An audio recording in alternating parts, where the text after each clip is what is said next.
Hi, welcome to Boxing Fans Talk TV. I'm your host, TDT. Sorry I was a little late. Was trying to get some pictures together. You know how that be. And it just wasn't doing what I wanted it to do. I want to first say Happy Valentine's Day to all. All of you are special in your own right. And I hope you had a good weekend. I hope you had a good Super Bowl weekend. And for all of y'all that's out celebrating Valentine's Day, which I think is going to be more than a couple, uh, it's probably going to be, I don't know, the picking's going to be slim, like listening to the shows tonight, because it's a busy night in America. So probably all around the world. But happy Valentine's Day. And what I do want to say is for you guys to stay safe out there. Don't drink and drive, just have a good time and enjoy each other and just be safe. But before we get into what I want to talk about, let's turn to.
I hope you guys can hear me.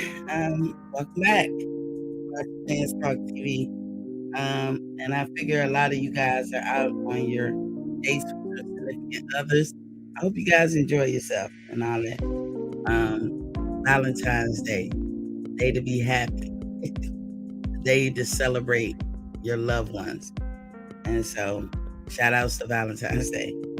We're gonna review the fights a little bit, and I did. Y'all saw the thumbnail.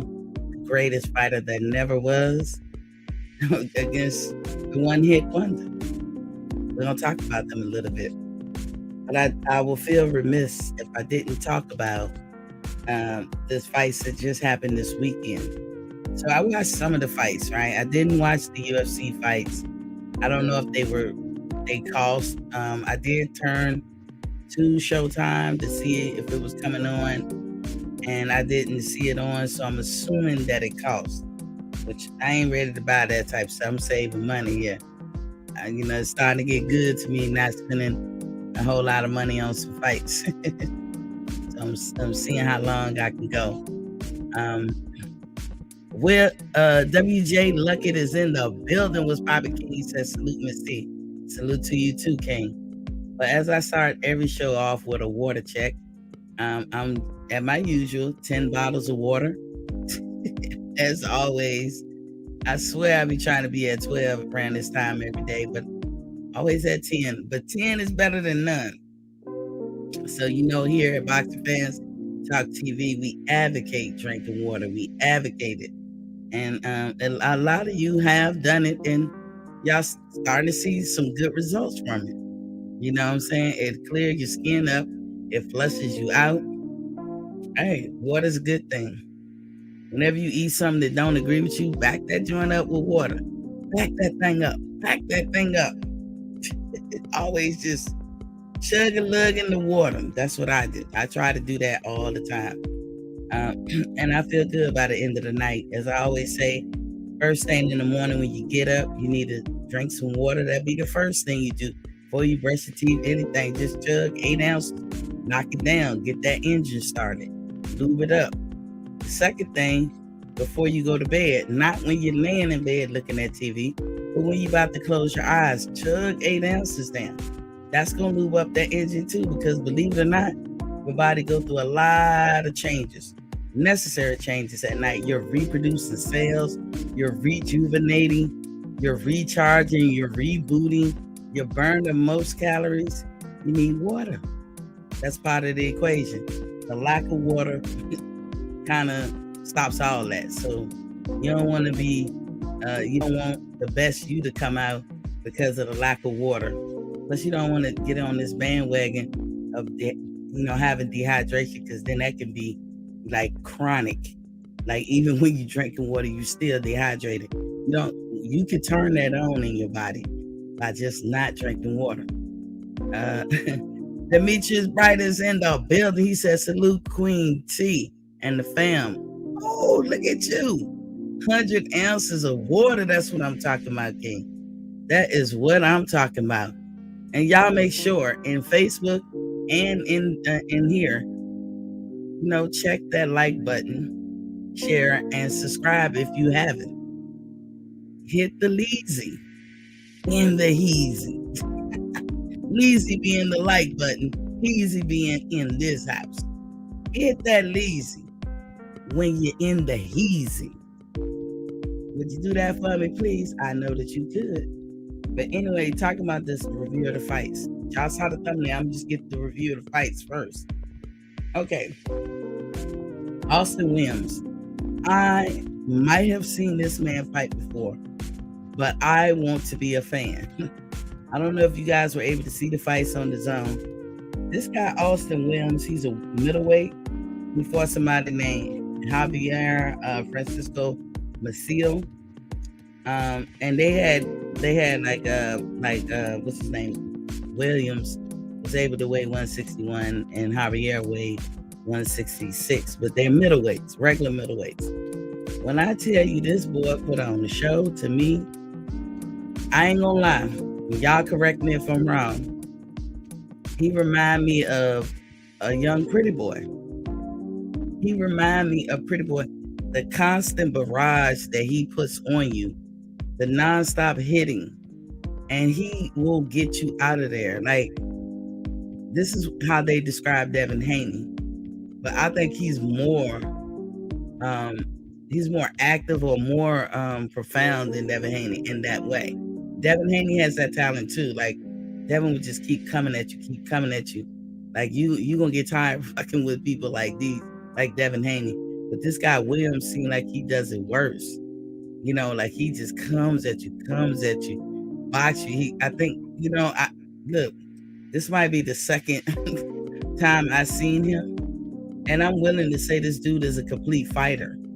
Now, they saying that he was a middleweight, but he doesn't look like one to me. I had him at, just by looking at him, I had him at 140, maybe 147. Because he doesn't look like a big guy, but maybe he is. Maceo Golden is in the building. Hello, Miss T. How are you doing? I'm doing good, King. Talking about these fights. So this guy, Austin Williams, I will be looking for him with great interest, because dude, right now he gives me hope. I was on the edge of the bed like, what? Who is this kid? And I swear I've seen him before. He confident. You know, I don't hear him in the streets. I like I said, I think I've seen him. He make me go. That's how good this dude is. I know I've seen him before, but that dude awesome. Like, he's Devin Haney times 10 to me. He's awesome. Cause you can hear it too when he popping your ass. You can hear it. And like I said, he doesn't look like a middleweight. So like, I would never be thinking, oh, you should get in there with Andre before he moves up, or Charlo. Like, I would never put him in those categories because he didn't look that big. But apparently he is. He beat the brakes off of his opponent. I told y'all, the Zone, a couple of things you can say about the Zone. When they have a main event fight, their undercard is pretty good. Even if they're no names, they're pretty good. You will not be bored or disappointed. They're pretty good. It'll make you just go back to why you love boxing in the first place. Those guys, it's almost like they realize they got this opportunity and they're going to make the best of it. Another thing you can say about the Zone, you never hear his fighters, anybody that fight on the Zone, or even with Eddie for that matter, and I'm not trying to big up Eddie Hearn, you never hear them complain about pay. Never. I never really heard one person say they complain about pay. We can say poor Andre, but guess what? Andre is a millionaire. And I want to say that's probably due to the Zone. He's a millionaire. He is good for the rest of his life. And if he invests well, his children are good. You know, his children should be good. He's good. $1 million would set anybody straight for a while. But I know he goes to fights and sometimes he travels. All of that stuff add up. You know, you got a training camp, this, that, and the other. But he gets paid well. Devin Haney. Devin gets paid super well. Devin, as a matter of fact, is braggadocious a little bit, and ain't nothing wrong with it, about the fact that he's a boss and he gets paid good. He with his own, right? With Eddie Hearn. Who else? Eddie did do that fight with T.O. and Kambosos. And he paid them well. Some of their biggest paychecks. Who else can we think of? Tevin Farmer. I'm trying to think of people that's not the obvious pick. Like, it's obvious for me to say AJ. But it wouldn't be obvious for me to say Tevin Farmer. He made good paychecks. If you look at some of these fighters, even Devin Haney, do you think that they would got those nice paychecks messing with other promoters? Hit the leasy when you come into the heezy. I see this number jumping and then it go back down. Come on, stop reckless eyeballing. Come on into the house. Hit the like button, share, and subscribe if you haven't. Stop reckless eyeballing. Just come in, hit the leasy while you in the heezy. Come on. Help a sister out. Get her algorithms up. Come on. Hit that leasy. Hit the like button when you come into the square circle. I know I'm going to keep saying it because I often do this show and I don't say it that much. Not that I don't want to say it. I just be on the road. But yeah, Eddie Hearn, that's one thing you can't, that's the jacket that you cannot put on him. His fighters get paid. Can y'all think of other fighters that are not like top name, not like a person like AJ, but that work for Eddie Hearn, where you can really see the progression in their financial stability since they've been with the Zone? Tevin Farmer is the biggest one for me. Who was going to give him a break? don't think nobody would.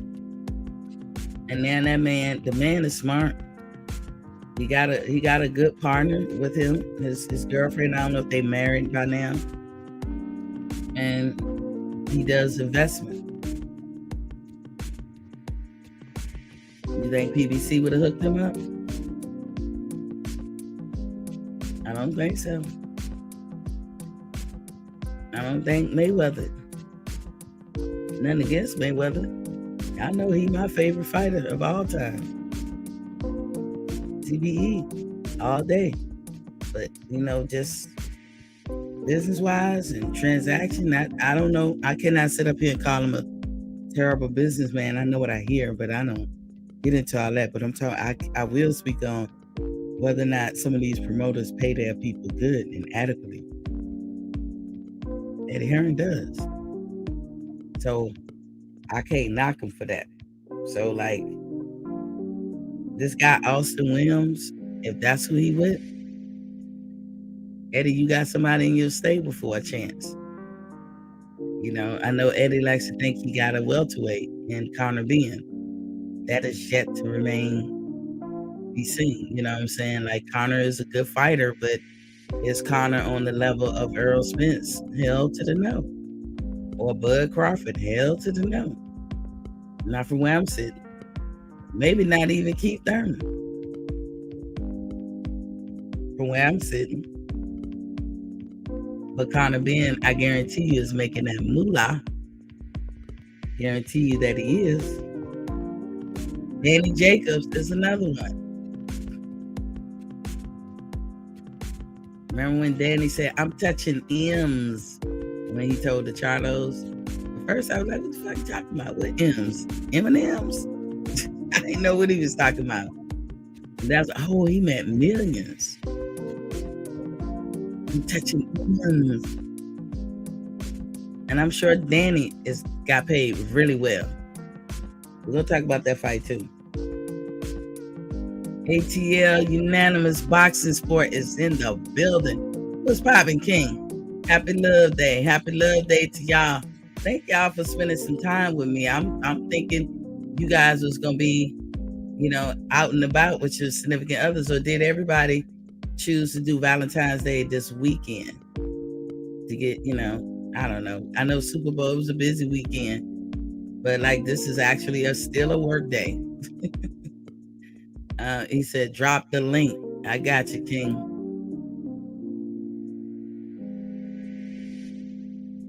Yeah, so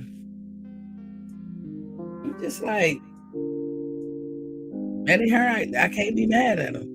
But for those of you, and I'm not trying to get him to people to subscribe to The Zone, because they don't pay me to advertise for them. But I will say, as a boxing fan, that when I watch The Zone, I can almost guarantee that undercard is off the chain. Almost guarantee. Whoever put them shits together. And it's been over 6 months. I have not been disappointed with The Zone's undercard. Not yet. My lady loves you too. What up, King? With The Zone's undercard. Queen. What's up? What's good? Let me take this YouTube off. Yeah. What's going on, Queen? Nothing much. Happy V-Day. So I got this for you. Look, I got this for you. Oh, thank you. Oh, thank you. Somebody take a picture. We're gonna take a picture. Take a picture. Look. Hold on. Let me get a picture. I most certainly am. I'm gonna put it on my advertisement. Can you see me? No, you need some light. Hold on, there we go. I'm light skinned. I know, you should have came up. But hold on, let me get one more from a distance. I got you. I appreciate you, King. How was Yeah, your I Valentine's missed you the Day? other night, man. I was out, you know what I'm saying, handling some business. I feel you. I feel you. How was As your soon as I came Valentine's back Day on, I said, weekend? "Man, T gone, damn." Oh yeah, I didn't come on yesterday. It was Super Bowl. I won't mess with y'all all day. I watched it too. It was that was the best Super Bowl I've seen in like 3 generations. I was actually interested in watch. I don't watch football, but like I had watched a little bit, and something told me Cincinnati gonna win. And this was in the first quarter, and I called my mom because she watches football, and like all my family. And I said, "Mom, you know, Cincinnati gonna win." And she said, "How you know?" Because everybody know I don't watch it. I said, "I don't know. I just got a feeling." And they went on that run, and I was like, "Ooh." But then I turned away from it because after the halftime. Yeah, you can't do that with Matthew Stafford. Yeah. Oh, that's what it is. Yeah. You know, he from Georgia, so. That's one of the Georgia Bulldogs. Yeah, it was 3 of them that got a ring last night. 3 Bulldogs that was with him. They came for yeah. Women, did they play? Did he play last year when the Georgia Bulldogs won? Or he's that new, or he was with the Rams before. I mean, not the Rams, but he was with Detroit. He's with Detroit. Okay. So he's not. Yeah. So he wasn't on the team Georgia Bulldogs that won recently. No. Cool. Yeah. It was a good game. It was a good game. Like, it wasn't stale or stagnant. You know what I'm saying? Like, it was moving right along. And I was like, oh, I can watch this one. But then I'll fuck around and start watching some football games, and that shit'll get boring as hell. I'm like, oh my God. I see I got Clarissa popping up in my background and shit. Ooh, look at that beautiful queen right now. Ooh. Oh, so you doing your virtual background? Yeah, but I had her on there like 2 weeks ago, and I don't know how to get it off. So okay. Are you in StreamYard? Yeah. Okay, down the bottom where it says Cam Mic. Yeah. And then you see virtual background. Okay, and turn it off. You hit none. Okay. Yep. What it say? It said I have a green screen. Yeah, they give you a automatic green screen, but if you don't have an actual green screen up, it's not gonna show that good. Okay. So I see parts of her belt, and when you move back like that, I kind of saw the image. The image ain't grainy, and a tip. Yeah. Because I can see behind that image, like your wall. So how I take it? Okay, I just turned fade all the way off. There you go. So you had their green screen on, but you need light. So you just doing pictures. That's just a picture. That's not even your avatar. Okay. So you just have to go on the Cam Mic, and then. So I just got my head on that bitch now. You have to have lighting. Okay, I got you. You got to have lighting, and like when I wear a white shirt, it bleeds into this. You know what I'm saying? But you know what I learned, which I didn't know. All the pictures that you like save from the computer, or most pictures you put in your computer, it automatically turns into a transparent. It'll be sometimes that it don't, and that's what you need, a transparent. So like, if I go on my background, y'all see I got this. Yeah. See that? That came with the StreamYard. You got to pay for that? That comes with the StreamYard. I did this because I just like water. Yeah. And then when it's just free. Thanksgiving, I just took pictures off the internet. They're automatically transparencies. Remember I had Mikey back there? Yeah. I was talking about his ass.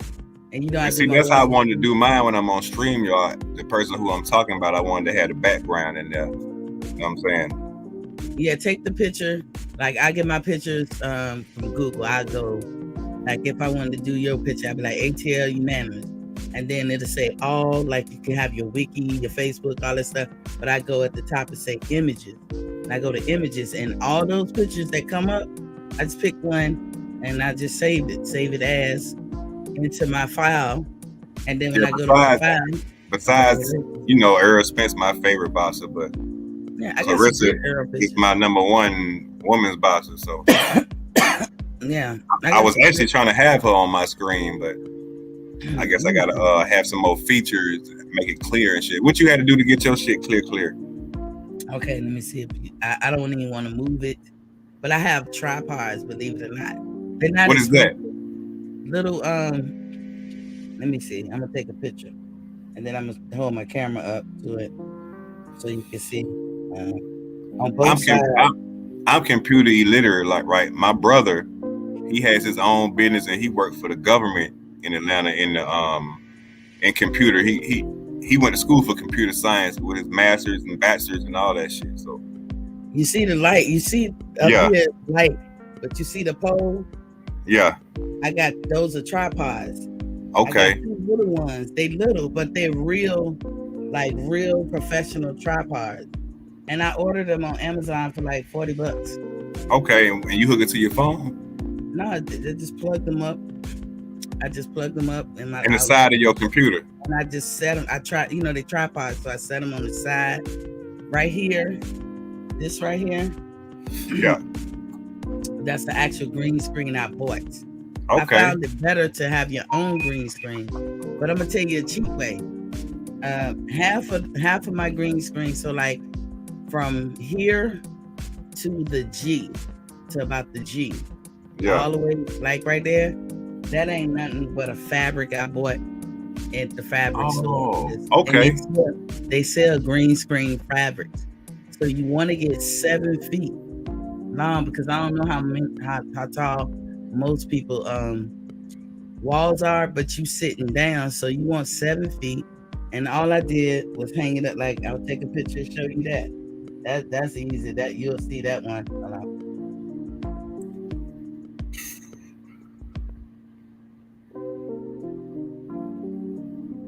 That's fabric. Oh, it's not gonna show. Yeah, because you using the green screen. Okay. It's just a fabric. You got what? So is it green or is it black? It's green. When you go in the fabric store, because I don't know what fabric store you have where you are, but we had one called Joanne Fabrics, and I just went in there and I said I need a green screen, and she said, yeah, we got the one we sell for green screens, and then it's so much feet wide. It's already the width of it is already preordained. You're just gonna cut the length. So I asked for 7 feet, and what I did was she cut it, and then I sewed it. Thanks to shout outs to Home Economics. Home Economics. Home Economics. The sister sewed the top part and made a little hole where you could put a curtain rod. Okay. And you know the little stick things that can hang stuff? Yeah. I just stuck it on my wall behind me and put the curtain rod through it and hung it up like that. Okay. And it's not even flush. It's not even flush. You talking about $30-something, but ask for 7 feet because you want to make sure you cover everything. Did you order it? No, I went right up in the Joanne Fabric store. Okay, so I got to find a fabric store here that just do that green screen. Just ask them just say I'm looking for a green screen, and then they gonna direct you to where they sell, like people who come in there looking for green screen. That's the fabric they gave me. The boxing section is in the building. Salute, Kyle. What up? My dog's in the chat. Yeah, so look, check this out, right? What's up? So when I do get the green screen, because I always be right here at my table and shit, so I just put that shit behind me on the wall. That's it. That's it. Or if you want to spend a little money, this one that I got right here behind me comes in a case, and I flip the case, kind of like an instrument case. It's long and rectangle. I flip the case open and pull it up every day I come in here. Okay. And it stands up. It's already racked on whatever. I ain't gonna say hydraulics, but like something. It makes me think hydraulics. So I just pull it up. It stays up like a projector screen. Okay. That's all it is. And it just boom. How much they run you? They be like $150. Oh, okay. That's the $130. It's worth it. I actually just I see it's worth it because your shit look official. It be popping, don't it? Yeah. And it's clear as hell. And see, it's about the lighting. Even if you use the computer's green screen, it's always about the lighting. Not just Nah, because when I have my logo up there like yours, like it'll be all right, but you got to stay still and shit. Like you can't really move. But your shit, shit goddamn like bam, bam. Because you got to put the money into. Like I bought these things one at a time. All the Cash App. Matter of fact, let me put this Cash App up. Speaking of which, you know how I do. The Cash App. Whenever y'all give to me in Cash App, I put it right back into which column. That's what's up.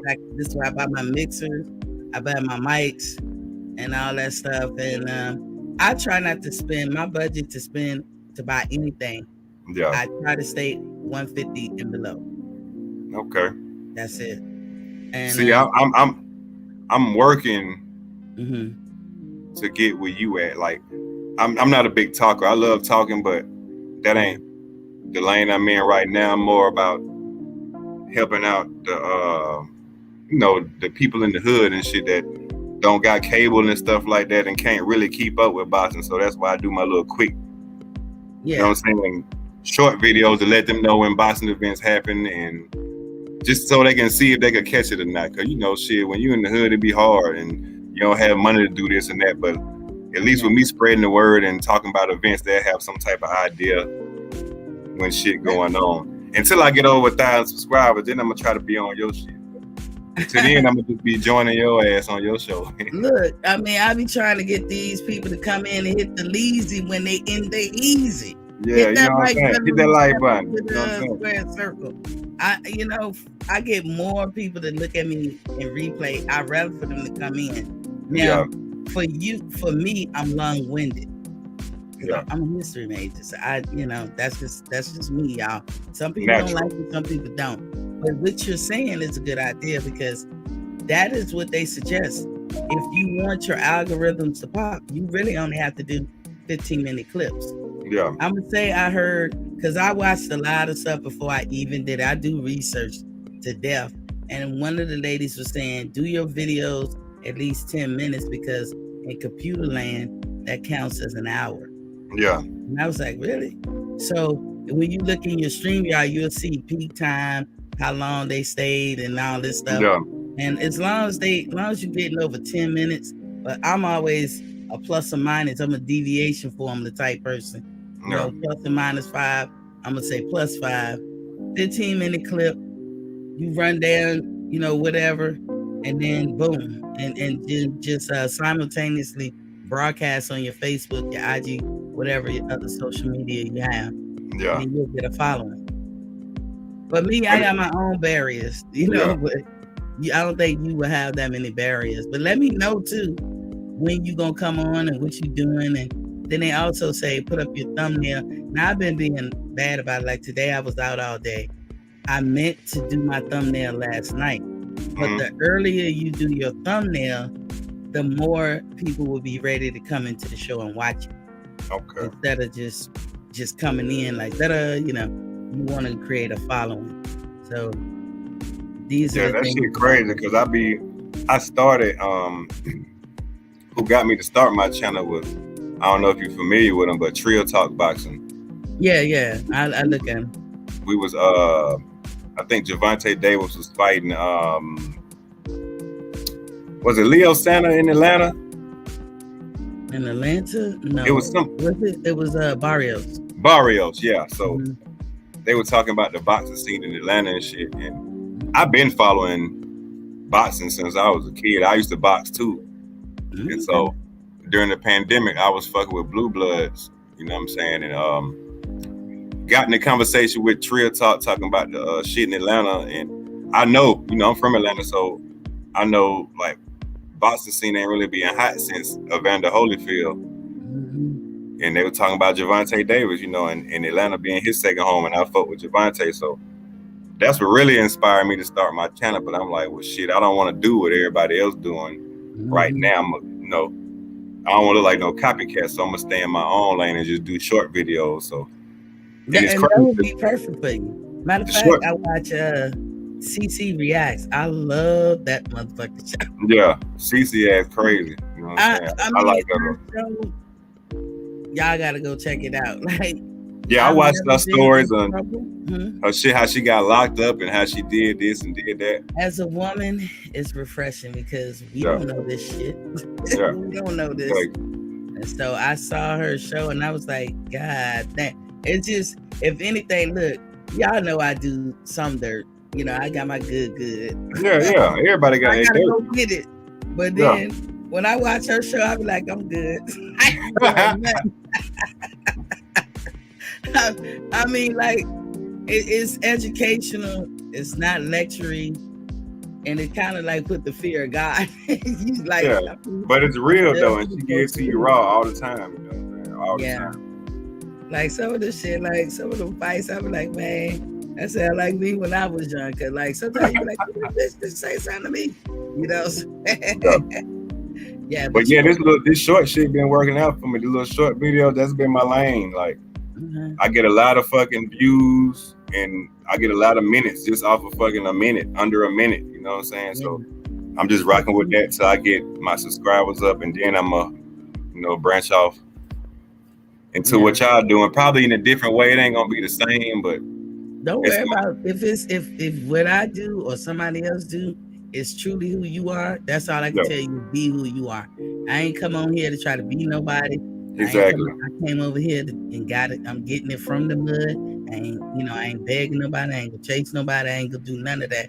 If you like me, come in, hit the leezy when you in the easy. If you like some of the stuff that I gotta say, I will tell you no lies. Just be you, and make sure you put a thumbnail. And some of this stuff, when y'all hear me say stuff like the leezy, trust me, I've been talking like this for a long time. And when I be like, that little nugget, I've been saying that for a while.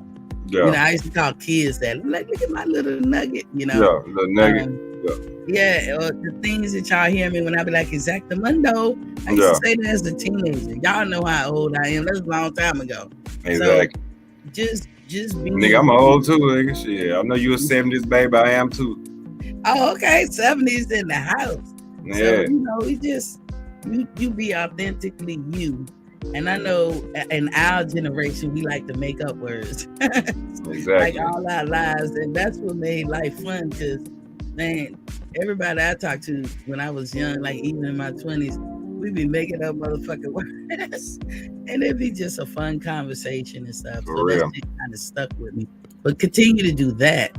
Make sure you put up your thumbnail and let us know when you come in and be like, y'all be sure to go tune into us. How do you pull up a thumbnail? I don't know. So I'm gonna see if I can do that here. Let me see. Oh, that's not it. Hold on. I'm gonna show you. I'm gonna go use the bathroom real fast. All right, I got you. Okay. That's not it. Oh, yeah.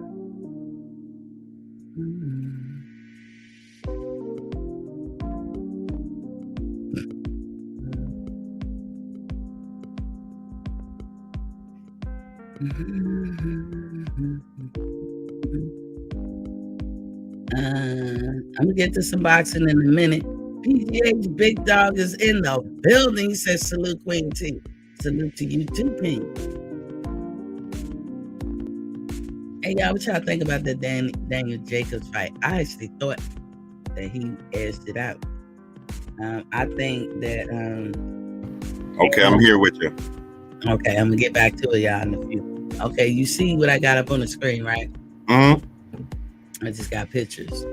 So I got my Google Chrome up and I got my Mozilla up. Okay, I got Google Chrome because I'm on my Chrome book. Okay. So you still can download the browser of Mozilla Firefox. It's just gonna make it easier when you're in StreamYard when you do share screen. Look, if you do share screen, you won't wait to see it. My bad. I don't even know why I did that. If you do share screen and then you hit the share screen, you're gonna pick between Google Chrome or Mozilla. I think that just makes it easy for me to have two browsers up. So I can go in here and I go like actually to the actual channel and I can, I can type whatever. Let me see whatever end. Yeah, I had a problem doing all that shit because I remember going to them options, but I ain't know which really one to go to. You know what I'm saying? To get, you know what I'm saying, the different screens, like get people on the screen and then show your information. I'm still trying to get that down packed. You see how I got that? Yeah. Y'all see everything I'm doing, right? Mm-hmm. You seeing everything I'm doing. If I want to play a video, let me go back to it. If I want to go here and then go into YouTube, and y'all gonna see some of my selections that I listed, I think. And how you get to that? And how you get to that, like through talking to me, like as you talk to me right now, what you hit on your computer to get there? I hit stop screen. Oh no, I'm sorry. Hold on. I hit share. It's next to. Okay. I hit share. The stop screen don't come up until if I want to get rid of it, I can just hit the stop screen. But I hit the share button, and then I hit go down to. If I hit share button, then go down to. See, right now it's telling me stop screen, but it would basically say something else at the bottom, and I hit that, and then I'll pick which screen I want, and then give me 3 choices at the top. The one in the middle is always Windows. It'll be Mozilla or whatever. The one on the end is Edge, Google Edge or Chrome or whatever. Yeah. So I just hit one of those, and then whatever tab that I go to in on Google Chrome or Mozilla is the one that's gonna play or show. Okay. You see what I'm saying? With you on the screen, right? Yep. Like this is what I'm doing right now. You see, I got that. Yeah. Watch, I'll play this video. Let me see if it'll come up. Y'all hear? Check my mic. Y'all hear? Yeah. Okay. And then if I can hit remove, you still hear it? Yeah. There we go. That's how I used to. Y'all know I like over. Give me the dancing over here. That's what you do. You just. How do you play music like that without getting a flag or some shit? Well, when I did my research, it was telling me that if you do 10 seconds. So like if I bring it back up, he's in there, right? Uh-huh. I hit it, then this is how I would do it. I'll let it play for a few. And then I'll stop it and I'll say, hey, I just start talking. Okay, say something in between. Yeah. Or just speaking over it and stuff. Like, yo, you hear that beat? Let's hear it again. Then, Like a reaction video. Yeah, because I get mad because I'm seeing all these people play music and don't nothing happen to them. We can't even do it. Yeah. And I get flagged because Facebook gonna flag you quick. The one you probably can get away with the most playing all the shit is IG. Okay. I see people playing people's shit in IG don't ever seem like they got a problem. So I just don't be on IG that much. I stated my purpose for IG and I stick to the purpose. Because I want to start me like an old school music channel too. Because I like old school music and I like putting mixes together and stuff like that. So I was trying to find out how to do that. You know what I'm saying? I was going to tell you, when you have a channel, mix it up. Because you see what I do. I do Grown Woman Talk on Friday. Yeah. And then Sunday, I do a wellness show. Yeah. So I mix it up. But I don't know how to set the music part up for YouTube because, they'll flag you if you don't have, like for copyright claims and stuff like that. So I need to find an app where I could just stream music like on Thursday. I want to do like a throwback Thursday. You know what I'm saying? Yeah. So you can do a Google, you talking about like your intro to come in. So like y'all see my intro. No, I'm talking about, I want a music channel, period. Like, oh, just to play people music? Yeah. You're not gonna be able to do that unless you have permission. Yeah. I don't know how you do it. You know what? Plug a phone. Do you have a mixer? Nope. I'm just thinking. See, the radar T is kicking in. Yeah. When you have a mixer, you got plugs in the back of this mixer, right? Mm-hmm. Like I have this mic going into the mixer, but I have this mixer going into the computer, right? Yeah. Everything I get out the computer, they can tell. Okay. So if I plug something else into my mixer, they can't tell. Okay. Like you can't get mad at somebody because they playing Pandora. Yeah. You paid for that, right? Yeah. So you ain't copywriting because you're paid for it. If you bought some albums and downloaded them to your computer, yeah, some kind of way your computer knows, and therefore YouTube, Google, and all them know. But let's say I had Mary J. Blige collection already downloaded in my computer. I bought that. So how the hell you gonna tell me I can't play what I bought? The whole purpose of the copyright thing is for you not to make money off of somebody else's for free. For free, yeah. Now I do this too. You see that banner I just put up? I don't own the rights to this song. I'll do that all the time. And I'll say that as a caveat. Look, I don't own this shit. I didn't make this shit up. I didn't create it. That's what I'll say. Mm-hmm. Just to make sure that they know, don't come at me like I'm trying to take somebody's shit. Exactly. So then, you know, and when I'm not playing somebody else's shit, you know, and then StreamYard, if you got StreamYard, go into your brand button and go all the way down, and all that music you can pull from. So you hear this music playing? Yeah. That's StreamYard. Okay. That's their little personal shit.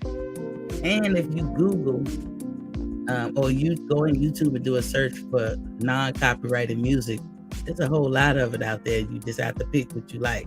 But I have an uncle that writes. I write music too. Do you? Yeah, my uncle is older than me, so he's not gonna. I be wanting to get that thump.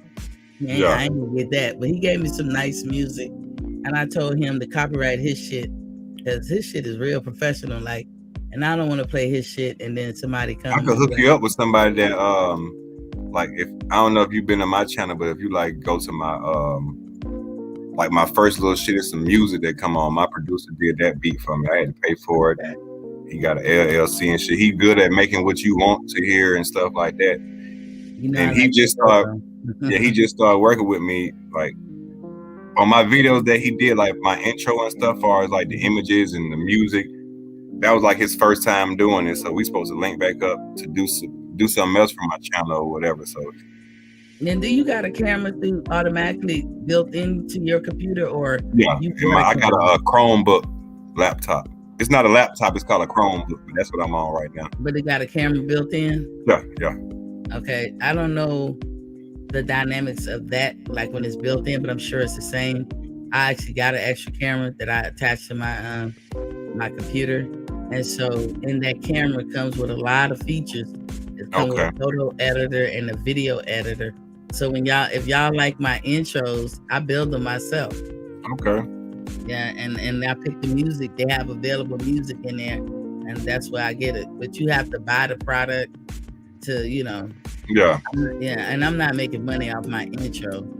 But like I said, you know, and I'm doing Cash App because I haven't met the requirements yet. And that's why I say, you know, when y'all help me by spreading the word, get me to 1,200 subscribers, I'm giving away a whole 55-inch brand new TV. Exactly. Hey, once I get 1,000, hey, I'm trying to goddamn give back to somebody too. Shit. Yeah. I'm halfway there though. I'm halfway. Look at you. And then I ain't halfway. I'm close to halfway. I got 417. So you got more than me. You know what I'm saying? For 6 months, that's good. Oh yeah, that's good. I didn't even know you was out that long. I see you mostly on everybody else's show. Yeah, but I do little content. I got 103 videos. Okay. You know what I'm saying? In 6 months. You're gonna have to put your thing up so I can get the notification bell. Okay, yeah, see, all that shit I gotta get back on. I gotta get back on. You subscribe to me, right? Yeah, I think you are. Okay, yeah, I'm subscribed, but I have no idea when you come on or what you be doing. See, and that's what I gotta get up on. I ain't up on the computers like that. And I post probably every weekend, at least 2 or 3 videos. It used to be every day. I just started going back to work. So I can't keep up with everything, but I try to do what I can, you know what I'm saying? But pick a schedule, stick with it, and then just like with me, I don't have a job, y'all. I'm retired, so I can do this every day. It is a lot of work. To some it is. People, it may seem easy and simple. Nah, but it's shit definitely ain't easy because you get burnt out some days too. You know, it's like a real job. To that. You get burnt out sometimes. You know what I'm saying? Yeah, and if you got a job and you come and do this, it's a real job. Yeah. But yeah, anything you need, y'all see my email. Any questions y'all have for me or whatever, I'm glad to share and help. Like I told you, I think my whole life is like a testimony, and I always share what I've been through, what I've learned, because I never have that when I'm going through my walk. Exactly. You know what I'm saying? Exactly. I never had that person be like, "Oh, T, don't step over there." Yeah. I always just fall right in. I was just having a whole conversation about that shit. I swear to God. I ain't never had nobody help me out, but I help everybody else, all my younger siblings, dudes, whatever. You know what I'm saying? We just had a whole conversation about it. But I got a question for you, right? What's up? Did you watch the fights this weekend? I did. I was about to talk about it. What you think about? I think Danny Jacobs got robbed. I do too. I don't know about him saying it like that, Rob. I know everybody was like, by the time y'all started talking boxing, they done got quiet. We back, y'all. I think Danny edged him out. I think that Danny had a hard time contending with that type of fight. So I think anybody would. I am so sick of fighters who like to try to bum rush you, but they hold you with one hand and beating you with. I can't stand that shit. And he kept doing that. And Danny Jacobs was just like, he had his hands up like, ref, like, what's going on? Like, Danny but it's was like the ref was like, the ref was more like against Danny than the other dude. And that's Europe. I don't even know why these fighters in America be like, I want to fight in the UK. Fuck the UK. Yeah. Ooh, I'm sorry. Anybody from the UK? No, I got UK fans. Like, I love my UK fan, but I was saying the same shit about a lot of people. I've been saying this on the low, but because I ain't want to put it out there like that. Like, I feel like Regis Prograis got robbed in the UK. Yeah. You know what I'm saying? I feel like if you watch the fight, right? When it gets to like the 6th or 7th round,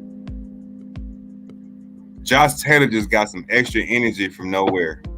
If you go back and watch the Regis Prograis fight versus Josh Taylor, like through the 6th or 7th round, Taylor got some extra energy from somewhere, man, in that goddamn bottle. His eyes got big. And if you go back and look, I'm gonna go back and check it out 6th, 7th round. But he also is kind of a dirty fighter, and it's kind of like there's dirty fighters and then there's dirty fighters.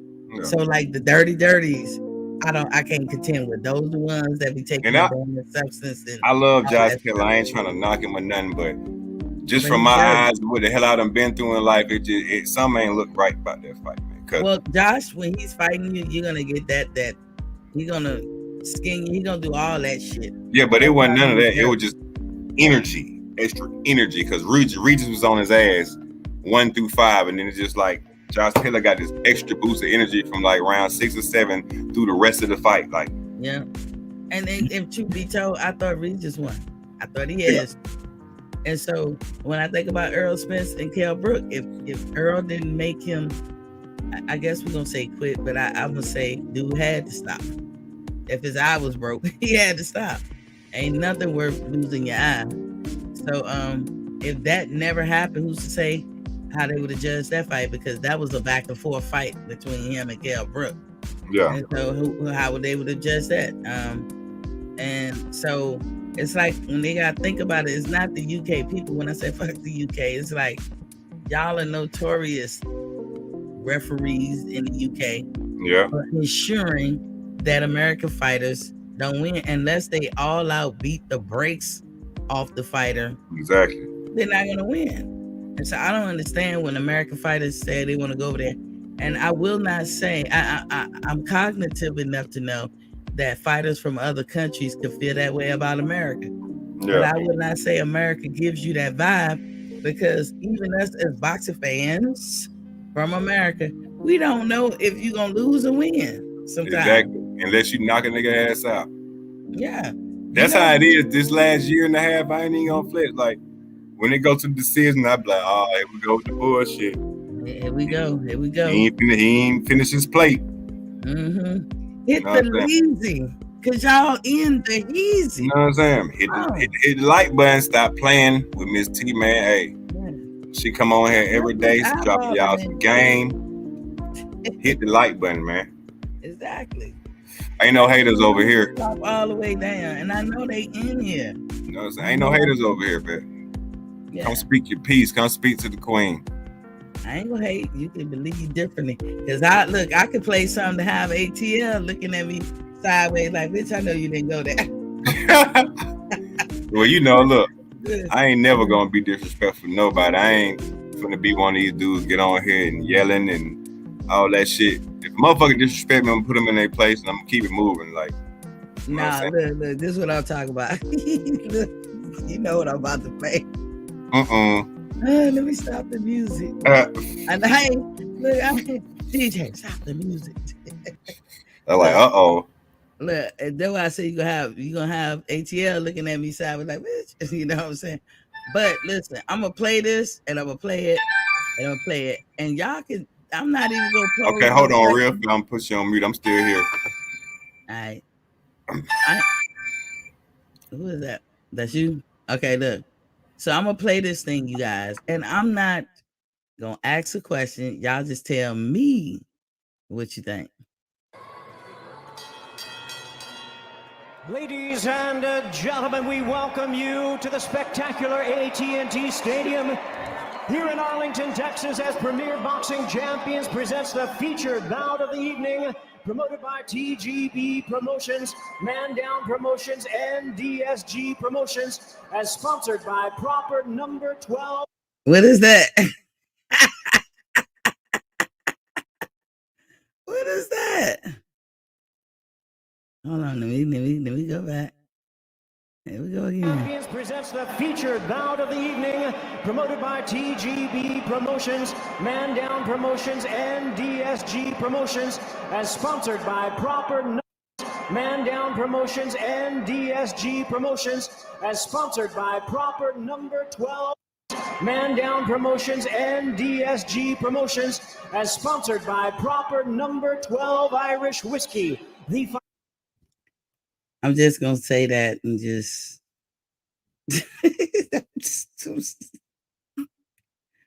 anybody in the chat want to comment? I ain't even gonna say nothing. You still so what you saying, Miss T? What you saying? I don't know. ATL, what you saw? What did you see? Look, we all got eyes and they work, right? What we see? Did you? What say you? What say you? What happened to the what's going? Anybody in the chat? What did y'all see? Did you get my text message? Yeah. Hey, you gotta put your joint on mute. I don't know. Oh shit, my fault. Yeah. I ain't listen, you good. I don't want you to, put your business out there. Just, remember when you take something in your background, just hit your mute button. I did that too. You good, King? Go ahead and handle your business. The Mac Mob is in the building. He said, salute Miss T, the queen. Salute King.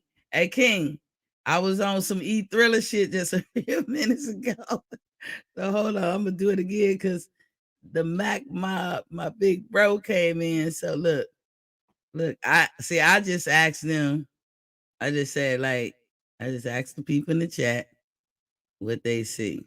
Oh, shit, if I can get to it. Damn it. It won't let me. Okay, there you go. Oh, shit.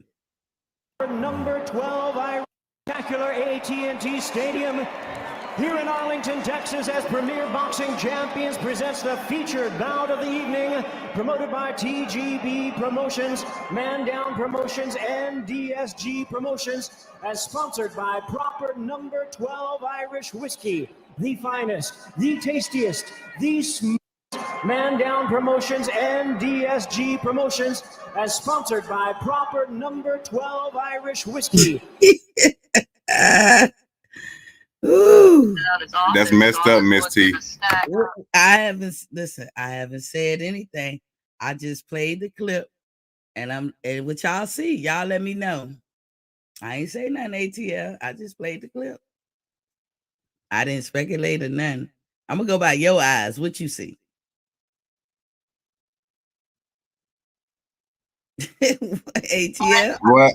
What'd you say? I said I'm gonna go by your eyes. Tell me. Oh, if you got a call, go ahead and handle that, player. I'm gonna ask. No, I'm listening to you too. I'm listening.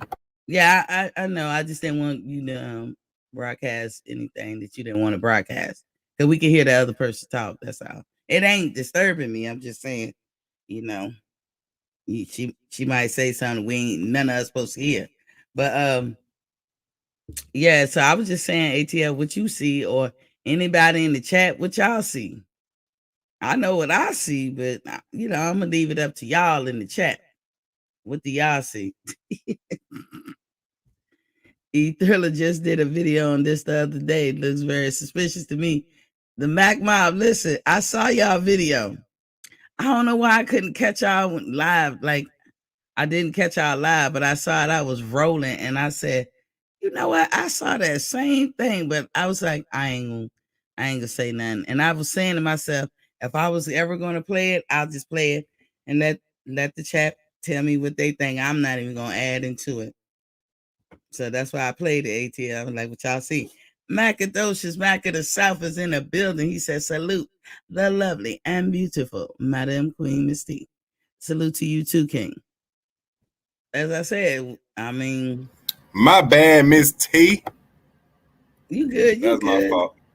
What you see, King? What you see? ATL. That's one of my coworkers trying to tell me about some stuff tomorrow, and I'm like, I'm off.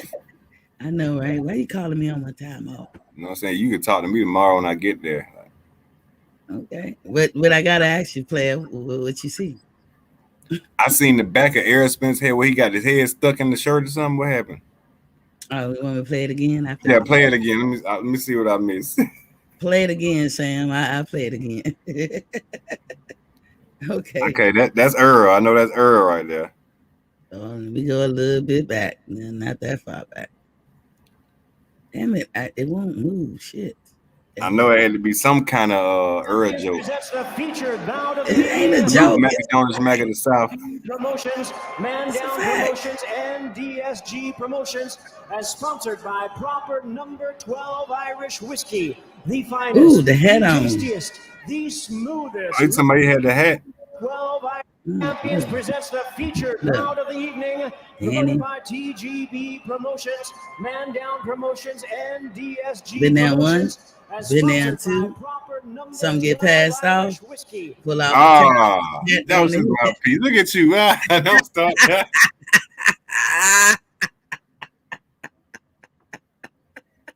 I knew it was something. Look, look, I didn't put no spin on it. I said been down once, which he did. Been down twice. Yeah. And then the mouthpiece went in, and then his dad handed Derek something. And then he pulled the towel off, but he got a hat on his head. No sweat to be found. I'm stating facts. Towel over a hat. I mean, what's up, ATL? Can you make heads or tail of that? He was putting his mouthpiece in. Twice he went down for the first time. He couldn't catch it. Yeah, he was in the wreck and stuff. So you know what I'm saying. He just got his grill fixed. You know what I'm saying? He probably missed it the first time and had to goddamn, you know what I'm saying? Had to grab it again. It's all right. Anybody else? Sir Antbo is in the building. Hey, what's poppin'? That's what I say. I'm sticking to it. You said sticking to it. So sticking to Errol Spence did the double bobbing. One Mississippi. Two Mississippi. Earl was putting in his mouthpiece. Okay, let's look at it again. He was praying. Roll the clip. Hold on. Smoothest liquid gold in the world. And that's my story. I'm sticking to it. Y'all look at it, Sir Ampo. Y'all look at it. Tell me what you see. You done went first 48 on me. Promotions and DSG Promotions. As sponsored by it ain't on the screen. It ain't. Because what's blocking it? That belt is blocking. No, But I'm we saying see that the- it ain't on the main screen. You got to put us back in that mode you was Oh, on. I'm sorry. Oh, thanks. God, yeah. I got you, Queen. I got you. I feel you. Thank you. Thank you. I'm over here laughing by myself. Look, I gotta get you on this foolishness that's being played. Look, we got Danny Angel behind Danny. Been there once. Go down for twice. Something get passed off. Pull the towel off. Got the hat on over a towel. Let's do it again. Well, Danny, damn. you know, Man Down Promotions and DSG been there Promotions once. Go in for the mouthpiece. Some get handed off. Pull the towel off. Hat on the head. No sweat to be found. Now I ain't gonna lie. I'm gonna be straight up honest with you, right? Yeah. I'm not saying my man did that shit. I'm not. I'm Earl Spencer. I die till y'all catch that man red-handed. Guilty to prove. I mean, innocent to proven guilty. Mhm. I'm Earl Spence fan now. I'm trying to think. I seen another fight similar to that. I can't remember. I seen a fight similar to that. Something that's the same thing happened similar to that. Mhm. That the dude ended up getting caught. I can't remember which fight it was. I cannot remember which fight it was, but What did he get caught with? Smelling sauce or taking yeah, a yeah, smelling sauce? yeah. He was smelling some shit. He dipped his head down, kind of like that. Okay. But he got caught. But I can't remember who the fuck it was. I can't remember the name. But now let me ask you this, and again, I ain't starting that. My boy E Thriller broke this. That's why I say I'm gonna ask instead of saying. I'll just play what we have like it's evidence because I seen that and I was like, what is he doing? So Yeah. who made that video? That's a video. You can Google that. Oh, Google okay. Danny Garcia, and because you know, like what I think is going on, because YouTube is playing certain things that we are all getting because they could tell that we like boxing. Because y'all, I know everybody. It came up in your feed, Buddy McGirt and who was that? He was fighting Pernell Whitaker. Yeah. I didn't even until I saw that fight. Guess what? Y'all could think I'm lying. I didn't even know Buddy McGirt was a fighter. Me either. A previous fighter. Like it, I didn't know it. There was no way in hell I would have came to that conclusion. I was like, I kept watching this like Buddy McGirt. Yeah. You know, like in shock and awe. And so this fight has come up this week. But I've seen it so many times, and I was like, what is he doing? Yeah. But instead of coming on here and saying, like, you know, like I said, my boy E Thriller did it on his show, and he kind of asked the question too, like, what is he doing? I decided, I was like, I'll play the clip too and let you guys tell me what you see, because he go down once. Am I lying? He dips down once. He gets nothing. He dips down again. He gets his mouthpiece, right? And don't, now tell me the truth, don't you see his dad hand something to Derek James? I ain't gonna lie, I see some shit going through the hands, but yeah, that's all we can ask. Only thing that made me think about anything else is because of the towel. That's odd too, because you have the towel is like covering the face. You know what I'm saying? Right. So, and I mean, I can't sit here and tell you as a God-fearing man that you're lying. You know, so I can't sit here and say that. But I can't say that's what it was. It could have been a mouthpiece. It could have been something else. You know what I'm saying? We know when it was the mouthpiece. And I'm not telling any of you guys, I'm not saying that Earl is whatever. I'm telling you, I looked at the video and I said, it's strange, you know. It's strange that you got a towel over your head. And I went back and looked at some of his fights. I don't remember him having towels on his head in his other fights at that moment. Yeah. Right. E Thriller made a good point. He didn't walk out with a towel on his head. He actually had a hoodie on his vest, and then he has that cap. And I just find it odd to have. I ain't say you have a right to be odd, Yeah. But I do find it odd to have a towel over top of a hat. Yeah, you're right. That's You're all. absolutely right. So I like I said. that's something I can't argue with you about. I can't. We agreed on something. What?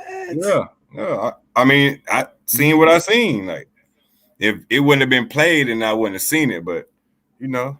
Mm-hmm. So look, let's get into these review fights. See, I ain't gonna linger on it because I don't want. Hey, but you know, a true Earl Spence fan would being honest with you. There you go. That's all I can ask. If it was Bud, I would be honest with you. That's all I can ask. None of us are saying he did none. I just find that peculiar.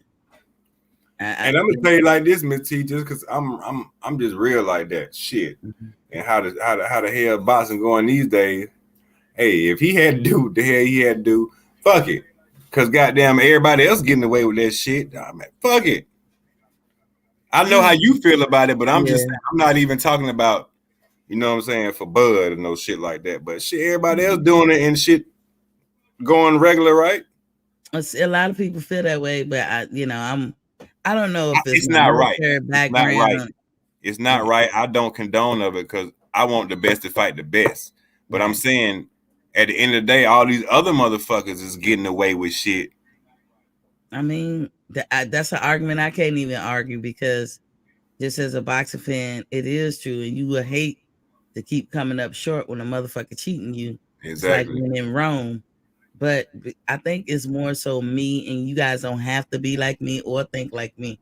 My military background, I refuse to cheat. I cannot do that. I'm not perfect.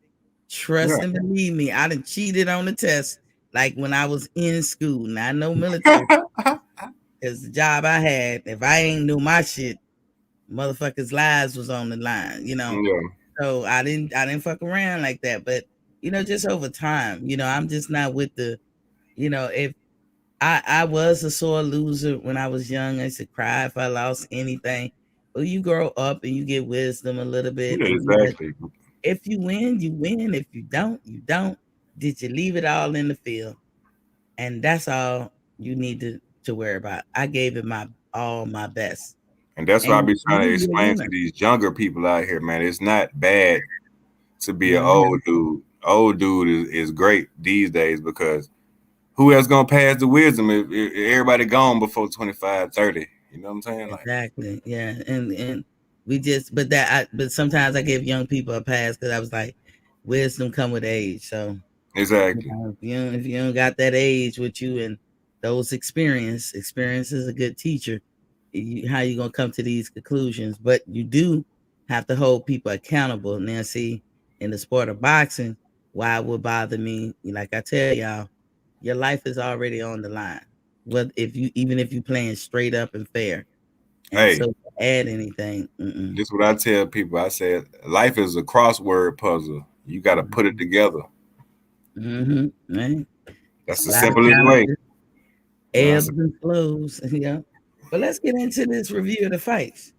Okay. I know I'm gonna talk about that. I know we had an hour and I didn't even talk about Devin Haney yet, but let's get into the few fights. Did you see that guy Williams?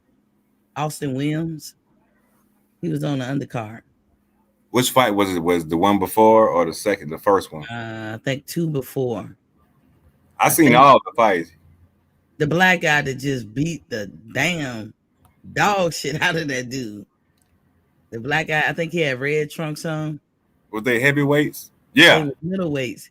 One, he don't look like a middleweight to me. He looked like a smaller guy, but oh my God, he was like Devin on times 10. You know what I'm saying? Times 10. Yeah. He just wouldn't get off that dude's ass. I was like, I'm gonna follow his shit with interest. Now that I know he with the zone, I gotta check whenever he's fighting, I gotta see it. We both feel that Danny he should have won. I thought Danny should have edged him out, but Danny, if you get in there with somebody that ain't supposed to be in front of you, and this go for all fighters, you're supposed to get them out of there. Danny at the worst, I thought it's supposed to be a draw. Right. But don't you think Danny should have did more? Or I don't know how you feel. He was doing more so like the 4th or 5th, and he got caught. Mhm. He got caught with a shot that he could have been. The fight could have been over, but Buddy didn't know that he was hurt like he was. Mhm. But he had caught him with a goddamn swift right, and it caught Danny, and he had staggered like right before the end of the round, and he didn't know it, but he could have took Danny out. And he caught Danny twice then, because he caught Danny later. Yeah, It was the 8th or 9th. He beat the hell. and that was slowed him down. And then like the 9th, 10th, 11th, from 12, that's when Danny kind of tried to pick it back up, but it wasn't enough because you kept clinching and holding him. So you know what I'm saying, he couldn't fight on the inside. You know And then Danny was hitting him he was hitting Danny in the back of the head. That's yeah, what I he said, was all fight. And I was like, see, he made me not like him as a fighter. I don't give a damn about John Ryder. As soon as Danny did something one time, he was on Danny ass, and not you know. What I'm yes, I did peep game on that one. So yeah, then all the announcers be terrible. It's like they go for every fucking UK fighter. It could be a miss. Oh, he punched him in the face. He hit him with a right hook. He didn't even hit shit. Like, yeah, the hits that Danny was hitting him with, he was calling for the other guy a couple of times. Yeah, damn sure was. That's how I know you was watching the fight, because Danny was hitting his ass, and the announcer was saying, "Oh, Danny got hit with a right." I was like, "You watching the wrong damn fight?" Like, no, it wasn't like that. What you watching? That's what I said. But you know, and you know, Danny is a grown ass man. He handled himself with dignity to a certain extent, but he left the fuck up out of there instantly. Like, I ain't got he knew it was a bullshit. He got the fuck on. He wanted to hear shit. He got the fuck up. Hey, tell me on my line now. This is facts right here. If you watch the whole entire shit, tell me how what's this motherfucking name, man? Eddie Hearn face looked when he got in the ring. Did he looked surprised, right? Like, yeah, you won. He was happy, like, all right, mate, all right. You know, he still was happy, like, okay, what I'm gonna do with him? How I'm gonna take this lemon and turn it to lemonades. But when he surprised that they gave him decision, I think they were. I think they was in there discussing the shit, like, I didn't know how you did it, but you did it, and he was just looking like surprised. I'm like, man, you know that man didn't fucking win the fight, bro. And if anything, it should have been a draw. Like, but that guy worked for Eddie, John Ryder. He's on Eddie's team too. Yeah. Okay. Yeah. So Eddie can't really say nothing, but he was like, it was Eddie's event, Matchroom. Right, but I don't know who that guy promoter is. I know that, the white guy. Yeah, Eddie Hearn. Okay. Yeah, he with his own. But you know, Danny was trying to position himself for a title shot. Yeah, trying. That guy just fucked it up. For the WBA, that shit over with now. Damn, you know. Yeah. Who got the WBA at 160? Canelo. At 160? Yeah. No, he like a 304 divisional champ. Canelo. He had to drop his WBA, didn't he? At 160? Nah. Oh, shit. They would have been. That fight was for the mandatory for the WBA. I thought Canelo got the WBA at the 168. I didn't know he had no belts at 160. I forgot what they was fighting at a weird ass weight too.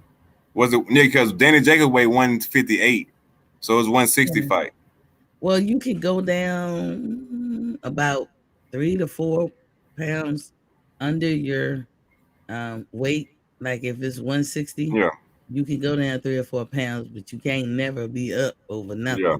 So yeah, I don't know. Like he totally fucked up some plans that they had. Man, Danny, I think Danny. I don't want to say it like that, but I think this shit gonna put him in the dirt. Yeah. But he touching M's. Remember, he said, I'm touching M's. Yeah. Yogi was in the building. What's poppin', Queen? She said, hello, Miss T. Stopping by to say hello. Hey, girl. How you doing, Yogi?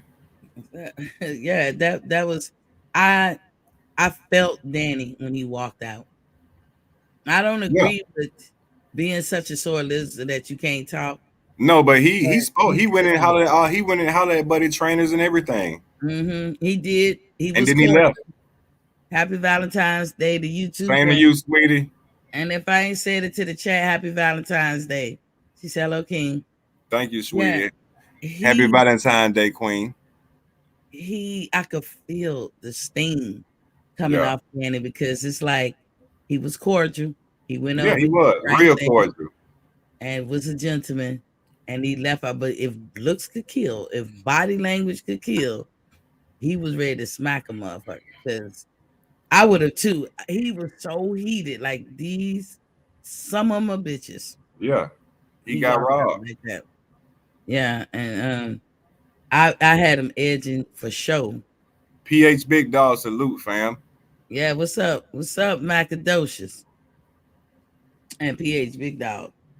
So let's get off into the Haney, the thing I wrote about the okay. I call Haney the greatest fighter that never was. I call Kambosos the one-hit wonder. And I'm gonna tell y'all why. I'm gonna try to move through it real quick and then let y'all cook on it. Let you cook on the ATI. Anybody else want to come in the chat? Y'all come in. I dropped the link already. Okay. So Devin Haney has been ducked by Loma Chica, Tio, Ryan, Javier Fortuna. He was almost ducked by Jojo Diaz, now by Kambosos. Why? My humble opinion is that they don't want this dude to have greatness. They're either scared or they know they're not going to fight. So there's a couple of them that fall in that scared category. A couple of them just on some jealousy, envy shit, or just don't want this black young man to shine. I'm gonna tell you the right word you said though. Out of all this shit, what? They. They is a compilation of everybody. Exactly. Voters, managers, sanctioning body presidents, and including fighters. Okay. And so one name that I didn't bring up that would be in the lightweight contingent would be Tank Davis, because I would not call him scared of Devin. I would not say he ducking Devin. I would say that he is being moved in a way that we don't like. But Tank told you himself, he don't be having the power. Tank has not realized, as a grown man, his power, what he can do. And by himself. Yeah, we can't. It's good that you and I can sit here and we may know it, but that don't translate to everybody having that kind of business acumen to be able to do whatever. Some people. Well, can I give you an insight on what I think? What's up? I think just like Gervonta's whole story is, he ain't have nothing. Floyd brought him out the mud. So I feel, this is just my feeling, my opinion. I feel like deep down in Tank's heart, as bad as he want to say, I'm done with him, it's another part of his heart saying, I can't, because he got me to this point and he still got my back, even though everybody don't think he doing what he's supposed to do. That's why he's like that. You know what I'm saying? I can feel that too. Tank, if you want to say I'm giving them a pass, Gary Russell too, just like PH Big Dog say. Add Gary Russell to the list too. But I wouldn't add Gary as a duck. No, hell no. Gary ain't duck nobody. Gary got robbed too. But I think PGA saying that Gary also is the greatest fighter that never was. He is. That is what Haney is on his way to be. So let's talk about Loma. Why I say Loma duck? Because he dropped his belt and he opted for the franchise belt. What did the franchise belt do? It gives him the authority to choose whomever he wants to fight. No mandos. Exactly. And so I have to look at it as a duck. Then Loma loses it to Tio. Then Tio never made it happen. Tio asked for the franchise belt as well. He never made an offer, or he never chose Devin. And with the franchise belt, he could do that. And he asked for, like I said, he asked for the franchise belt, giving him the authority that Loma had previously. Then you got Ryan Garcia, who fought Luke Campbell for a title eliminator for the WBC, which made him the Mando for Devin. But he never tried to activate that Mando.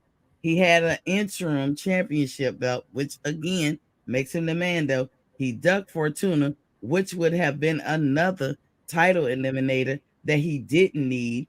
He ducked JoJo, same thing. He ducked Devin, claiming he had a head case or he can't get right. Yeah. Also claiming injuries. He recently ducked Isaac Cruz, Ryan is pitiful and not a real boxer. No. Canelo had to call him out and kick. Basically, Team Canelo said kick rocks. He's basically, you know, like I said, call him out. They don't want wimps on their team. Ryan has to you have to put the duck clause in your contract when you fucking with Ryan. You have to. Exactly. You have to. So shout out to Isaac Cruz or Team Cruz for coming up with the duck clause. Yeah. For real. We can make that shit applicable all in boxing. Duck clause. Yeah, put the duck Put that clause in the contract.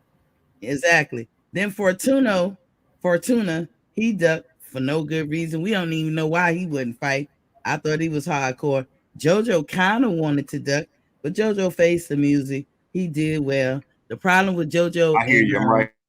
Yeah, the problem with JoJo when he fought Devin is he ain't pressed the gas enough.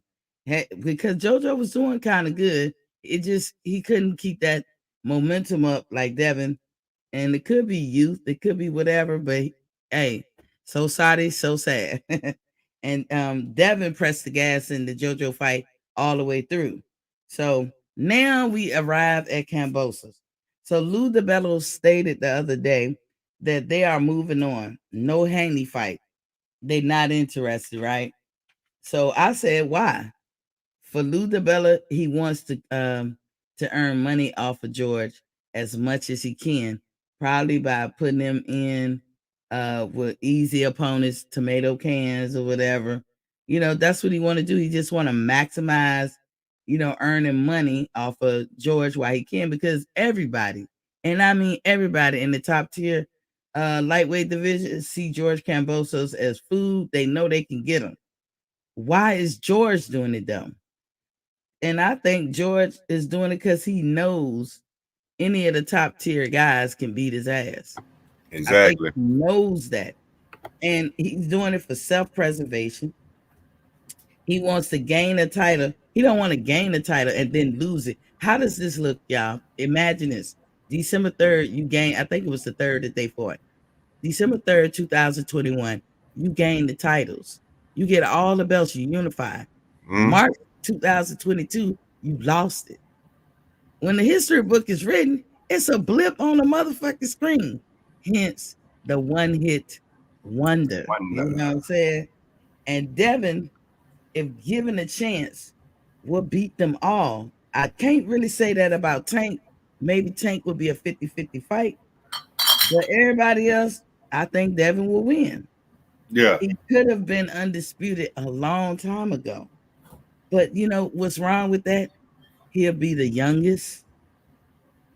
Greater things will come, you know, in his future. The possibilities would have been endless. Hence, the greatest fighter that never was. Yeah. So, what then was George doing and saying when he was talking to Devin before his matchup with Tio all about? What was all that about? In my opinion, he was hedging his bets. If he lost, he would face Devin for a title, knowing he could get at least a shot at the you know, at Devin's belt, or get a fight with Devin because he did a good showing with Tio. If he had lost, if he won, then Devin and them seeing the possibilities, like, we better secure this shit up, right? He know that was going to entice Devin. So George Kambosos was pretty much hedging his bet. You know, he sold Bill and Devin the silent dream.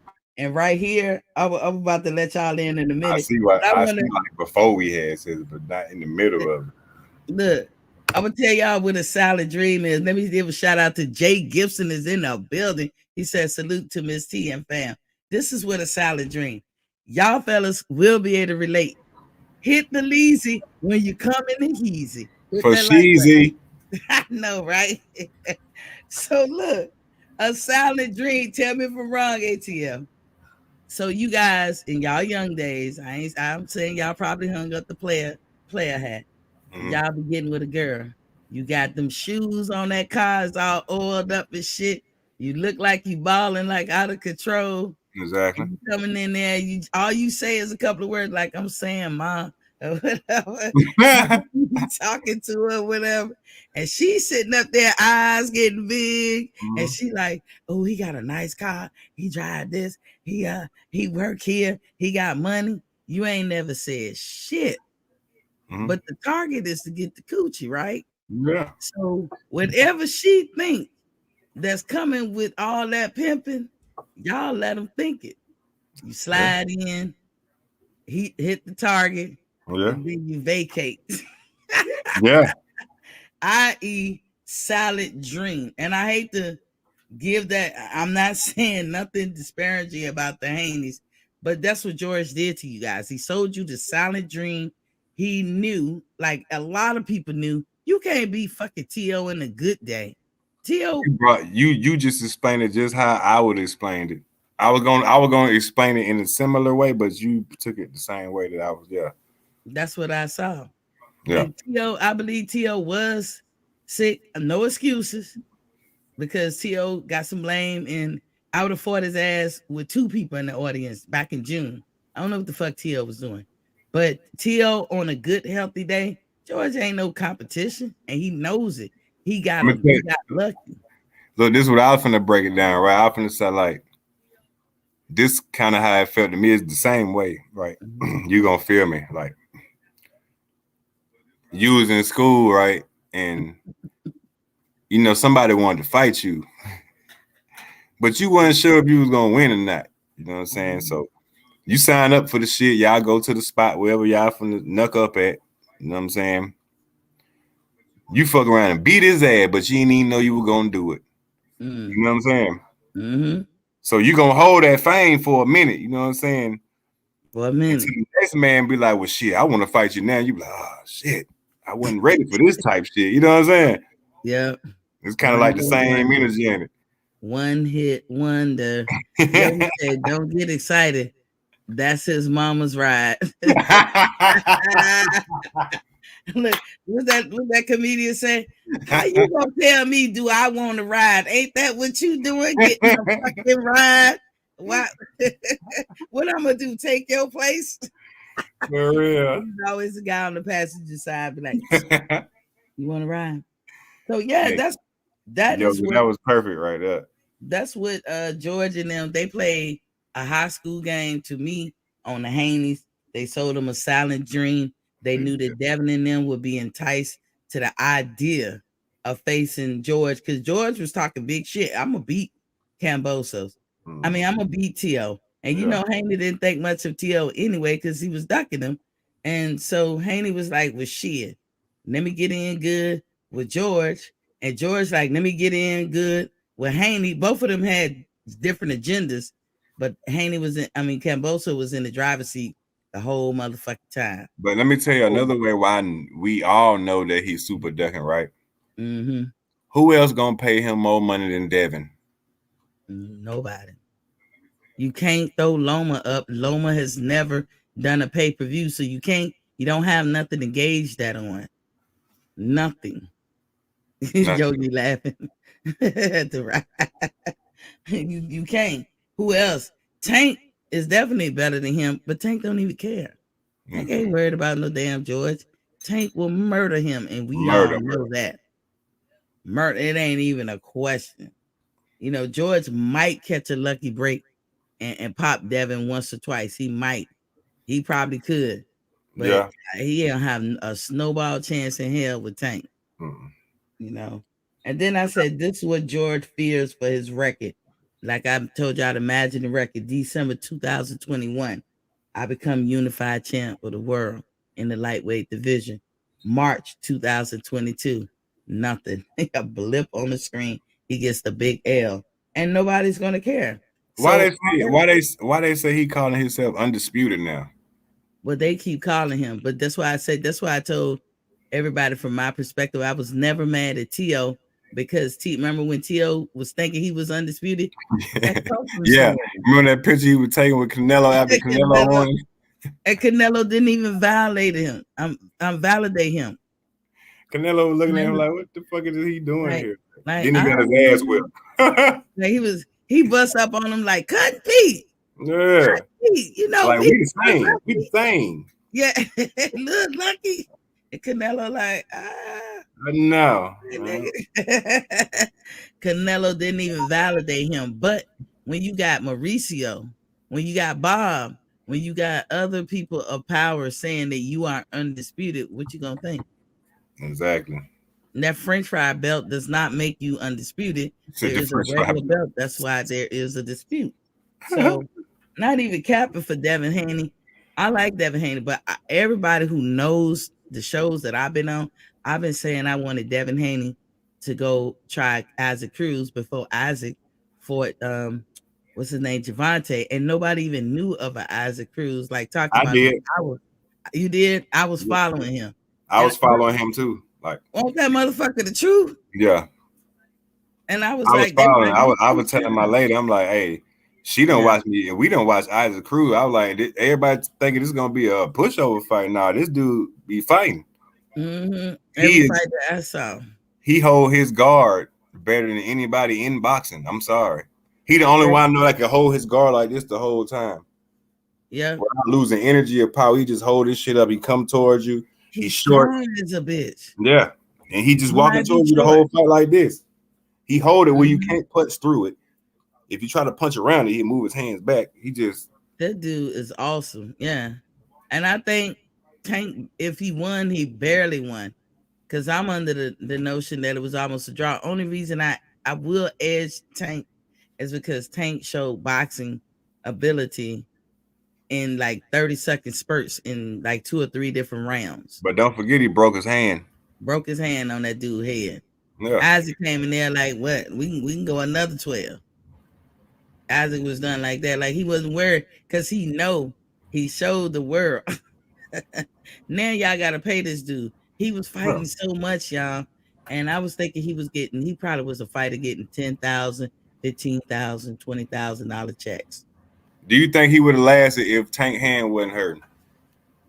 Yes, because Tank Hand got hurt in the fight. They said got hurt before. I'm not going with that. Like, but if he said it, it's nothing I could do. If that's what Tank and his team say happened, okay. I don't believe it. Because remember, Tank was sparring Bud's opponent, Sean Porter. Sean Porter, and they said that's when he hurt his hand or something, right? No, they were just like he was laughing at it, like Tank wouldn't say like you got to get your ass whooped, but yeah. But Tank was like saying it in so many words. Yeah. You got to read the body language. He was like, yeah, like I was sparring him. I was giving him work. Yeah. You know, and so that's why it's like, and then with what Sean said about Boots and Bud before the fight, I was like, why would you say, oh, I know you're going to lose now. You ain't even sure of yourself. And it's just last year, the last part of last year from like October forward was some good fighting. It made up for the summer and most of the year of last year. And I hope this made year, up for the pandemic. Yeah, it did. It did. We had some good. That fucking no crowd shit sucked. That shit was fucking boring. Didn't it? But still, especially if you wasn't knocking shit out. That shit was just like, oh my god, like come on, like. But you a true boxing fan. You kept watching it, right? But that Porter, when he did Formella, I was like, he did that just to get back in position, which was a good move. It was a chess move, you know what I'm saying? But it was undefeated, but had no skills, haven't been in there with nobody. He should have knocked his ass out, and Sean didn't. When you start seeing fighters like that, that's what they get on Devin about. Sean could have knocked him out, but he wanted to show more of his skills that fight. I remember that fight. Sean, he was fucking Buddy up. Buddy couldn't even touch him. Like, we know you're a football player / boxer, Sean. You just stick to it. You know what I'm saying? But like, you know, like that's what they get on Devin. Now he don't knock nobody out, but Devin, I can see that side, like, because people want to see that shit. But if that's not who you are, you endear us to who you are. Now, what I will tell Devin, like I said, George wants to hold on to the belts for a little bit. He is a little guy. He's no danger of moving up. So we don't have to worry about that with George Kambosos. He's young still in his career, and he's liking being chased. This is what I'm seeing. and he's buying into this false narrative that he is undisputed and he too old for that shit. So now now the question is, what do Devin do now? Do you have any suggestions? Shit. I mean, plan B. Shit. I mean, What's plan B? You can't. I mean, you could chase somebody, but shit, if motherfucker got guards, ain't nothing you really could do but move on. You can't get to him. Most definitely. So look, this is what I say. Devin Haney need to become Ricky Hatton. Before outside of Casa Zoo, before Ricky Hatton fought Floyd, who the fuck he fought? We ain't know none of them people, right? Yeah. We ain't know none of them. But Ricky hadn't been housing motherfuckers so much that he probably, like I made this argument with Fred last night. He might not have been on Floyd's level, but he was, because Floyd ain't gonna let you dance with him unless you credible, like you know. And he was that much of a name. He had a country behind him because of his performance in the ring. The people he fought could not compete with him, and he got him out of there like you're supposed to. So Devin, you gonna have to start doing that, because Devin, he gonna have to start knocking shit out then.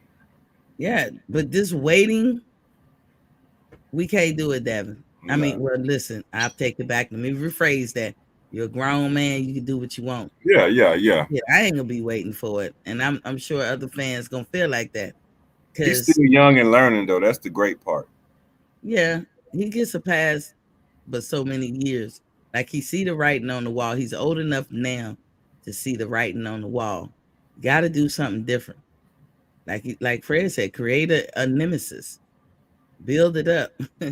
You know, you and Gary. Oh my God, y'all will break the bank. Yeah, they would. Y'all would break the motherfucker. Everybody and their mama would want to see that.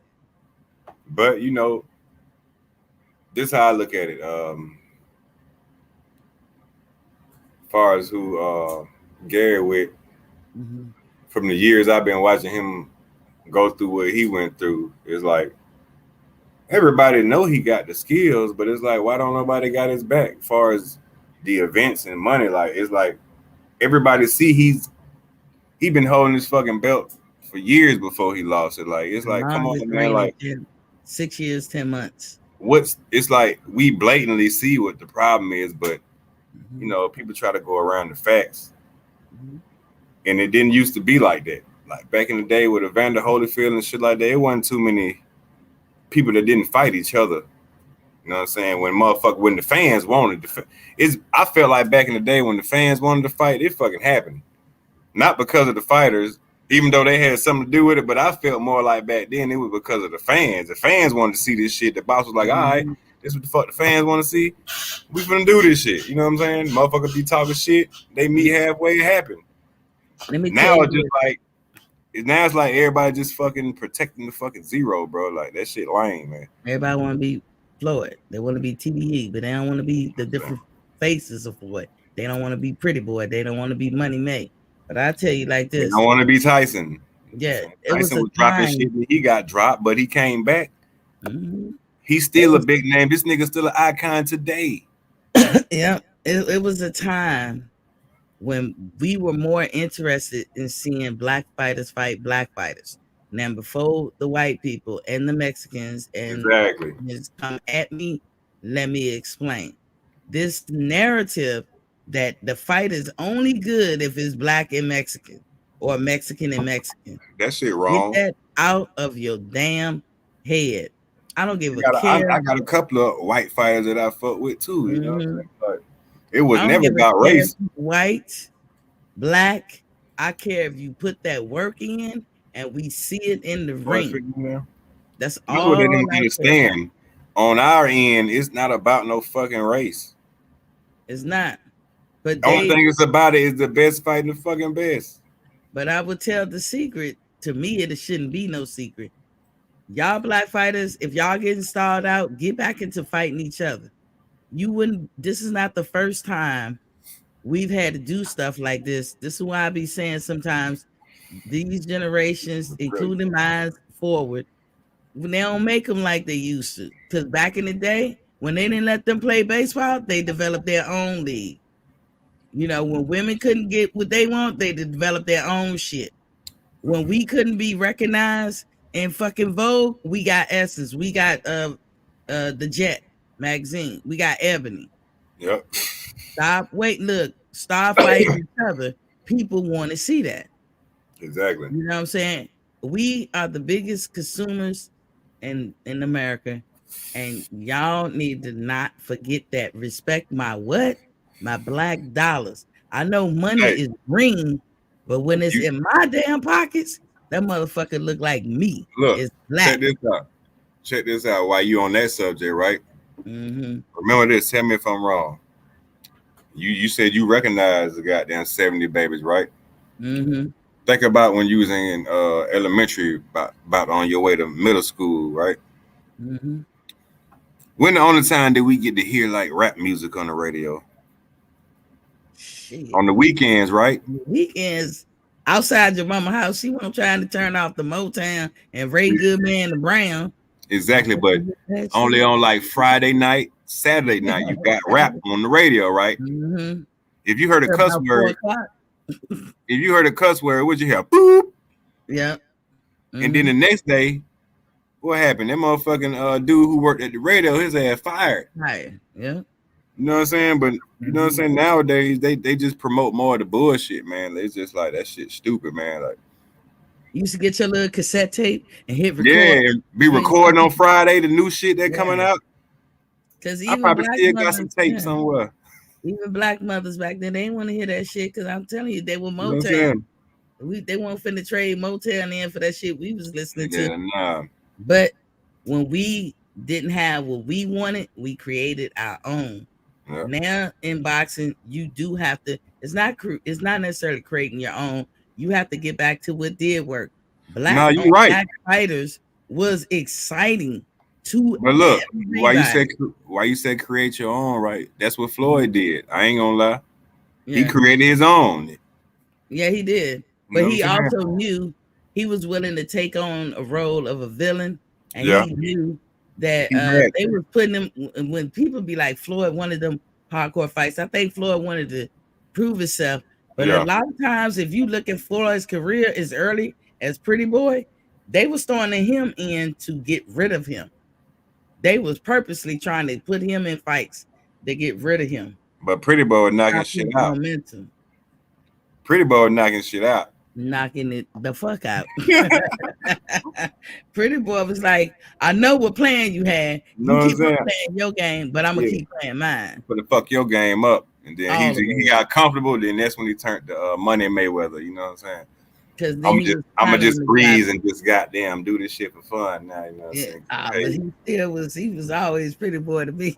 He said, I find a way to win. If you're slipping in any department, you don't need to be in there with me. Oh man, I can quote Floyd all motherfucking day.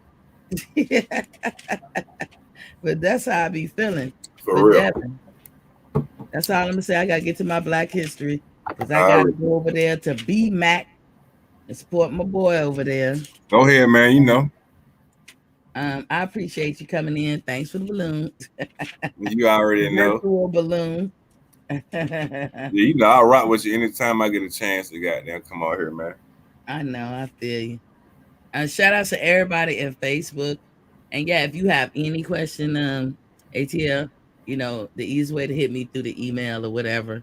Okay. Because I'm gonna look at it every day. I get questions all the time, especially for my wellness show. And you know, I get back with everybody and answer and all this stuff. So yeah, something like my brother. Mm-hmm. I could join you on your wellness show too. I done had about 3 surgeries in the last year or so. Hey, I know that's right.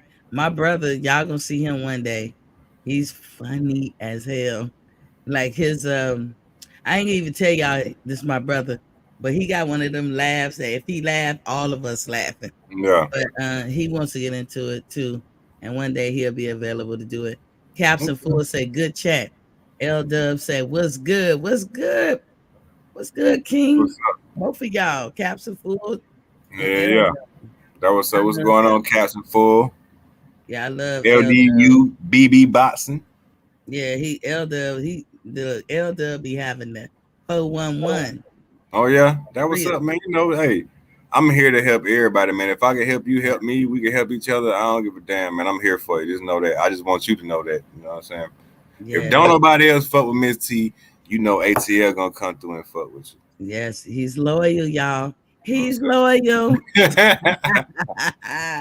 So look, I'm gonna talk about. You can stick around, but I'm gonna just say this little piece right quick Go because ahead. y'all know I do Black History every day. I could not find a picture of this guy. I could not, and I'm gonna have to go to my avatar for this. I could not find a picture of this guy, but I did the best I could.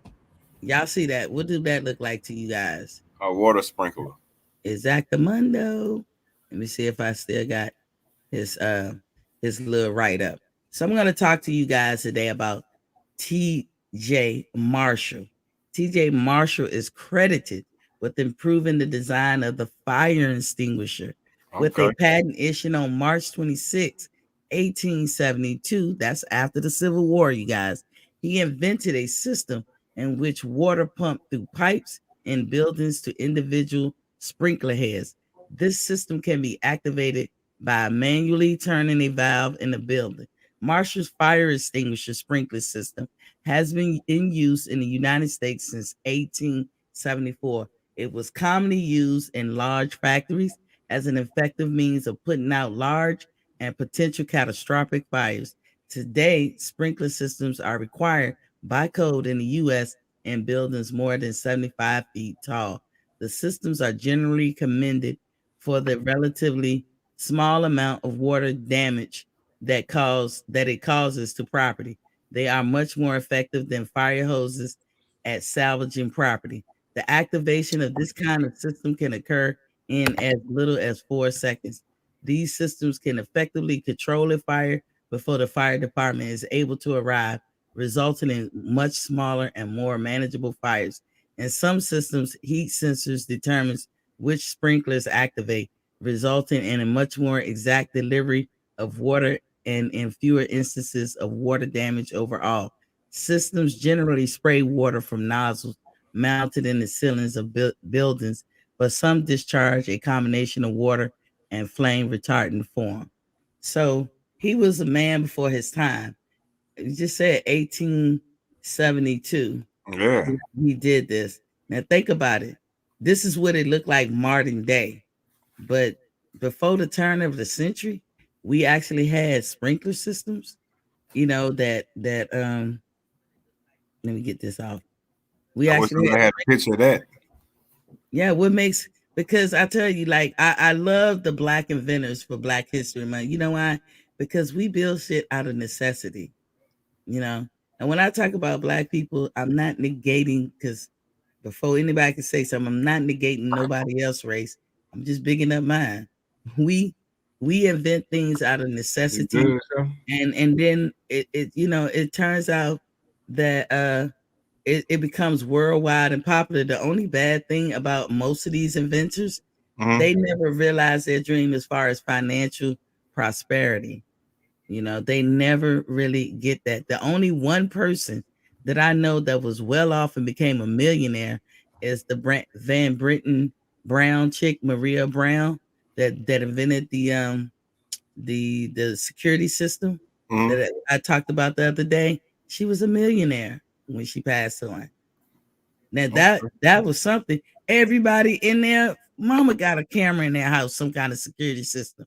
Every agency, every whatever, every building you can think of, federal school, municipalities, jails, you name it, got some kind of sprinkler system. It's kind of unheard of to build buildings today that service the public without a sprinkler system. Exactly. This Black man thought of that. Brown on Boston salute. Yeah. Brown on boxing, salute to you, King. Captain Full G said, I know that, but getting reminded is better than just knowing. Exactly. Yeah. See, Straight when up. I was a kid, and I wonder for you, ATL, when I was a kid, they always, without really directly saying it, but always made you feel like everything negative was black male, black knight, Yeah. black cat. They never told you nothing exciting black people did. The only black people you knew about is the ones they couldn't hide. You couldn't hide the Harriet Tubman story, Malcolm X, or Martin Luther King. Yeah. But you can hide all this other stuff. So I'm here sitting there looking at all this industrial technology, thinking somebody white did that. And they let me think it. Yeah, they did. Dream. You ain't lying. Alan Dream. And now I get grown, and I was like, what? You find out, hey, if you still around, and I thank God every day that I'm still around to even have wisdom, because so many of my people gone, but just from looking at the fucking world as when I was a kid to now, and to still be around, you know what I'm saying? It's a blessing. Like you can't count your blessings, you know what I'm saying? Because shit crazy these days. How we was perceived to be when we was little, opposed to now, like that shit crazy. Like, and that's why I wore the uniform, so all of us can have the free, not just blacks though, not just black. And I know this Black history, and some people might like, Mr. Steve, I respect all people. I grew up on the melting pot idea. That's who I am, and ain't nobody in modern times gonna change that for me, because we all did something special. We got Italian month coming up. We got Spanish, I think it's September. Hispanic, I think it's called Cinco de Mayo. Not Cinco, that's their holiday, but I'm talking about like the months that we have in America. Back in Atlanta, we celebrate with the Mexicans on Cinco de Mayo. Yeah. I didn't even grow up around no Mexicans, so I didn't know any of these Spanish culture holidays. But just like Black History Month, there's other months that can big up other groups of people. But I big up, I'm a history major, and not just a major, got a degree. So I consider myself a historian, but I big up all Americans. That's who I rep. I rep all Americans. I don't care what color you are, but this is my month. So I'm gonna be glad and rejoice in it. Yeah. Hey, ain't nothing wrong with that. Don't take it personal. I'm gonna tell you one thing I took personal last year, right? On Black History Month, and I don't know if you remember, but I don't want to say no names because I don't know how this shit work on live. But it was 3 major channels that's on cable, you know what I'm saying, that's owned by the same person that kept pushing the rainbow on Black History Month. You know what I'm saying? I have nothing wrong with that community at all, but it's like last year, if you think about Black History Month, they was pushing that more on us, like we started that, but you know what I'm saying? Yeah, no, yeah.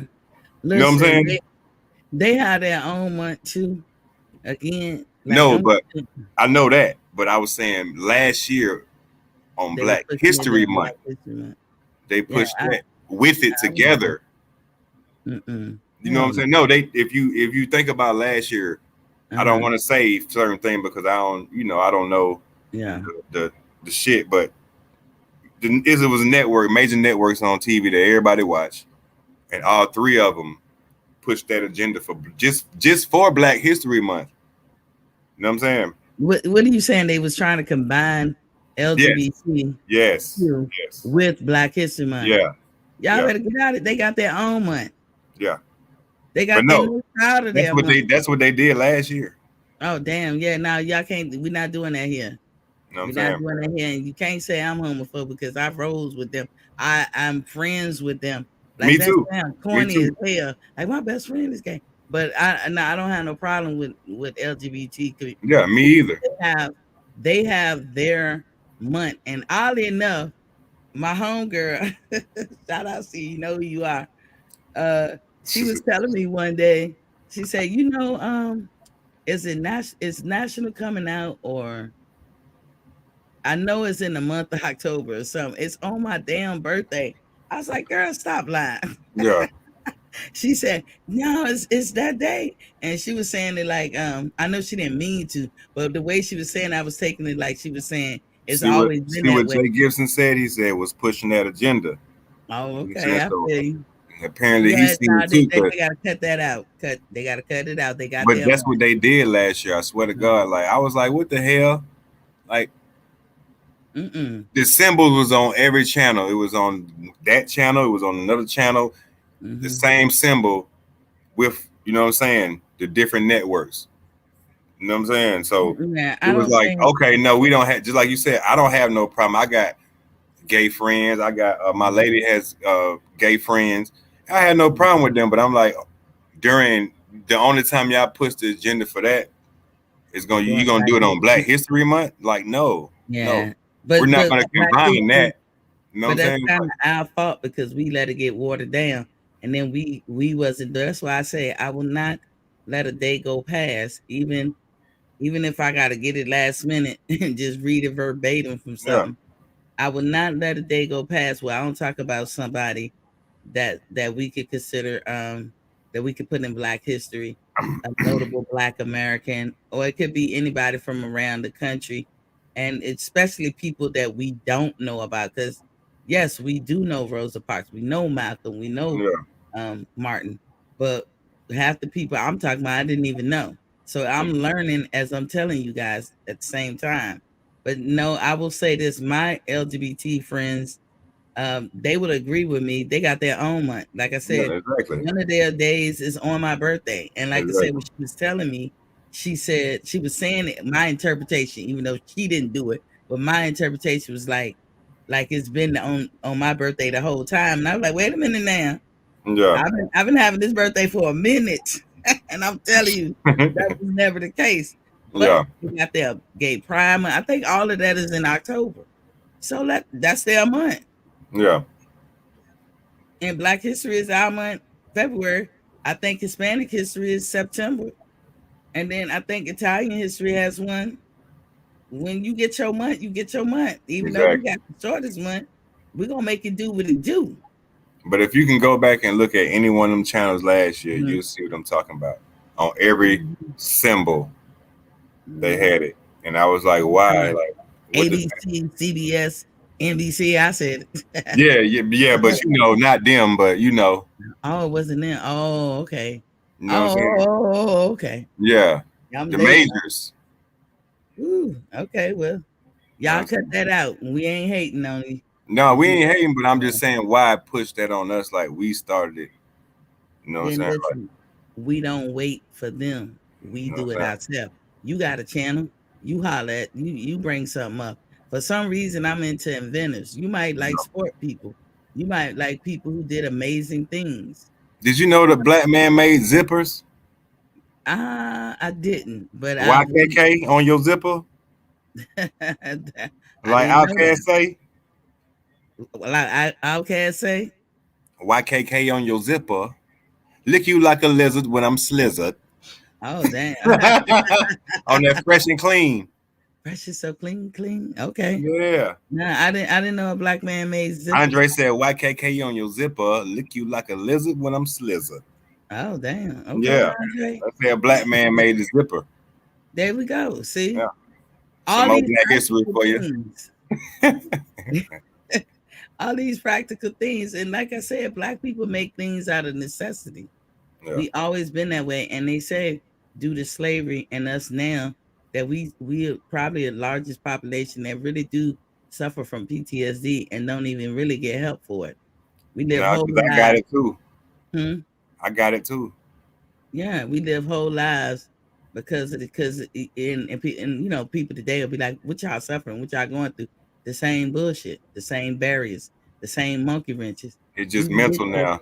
yeah, you get to a point in your life where you say, "I'm tired of this shit." Yeah. Remember how I like Tina Turner said, "I'm tired of shit." That's how we get. I'm tired of shit.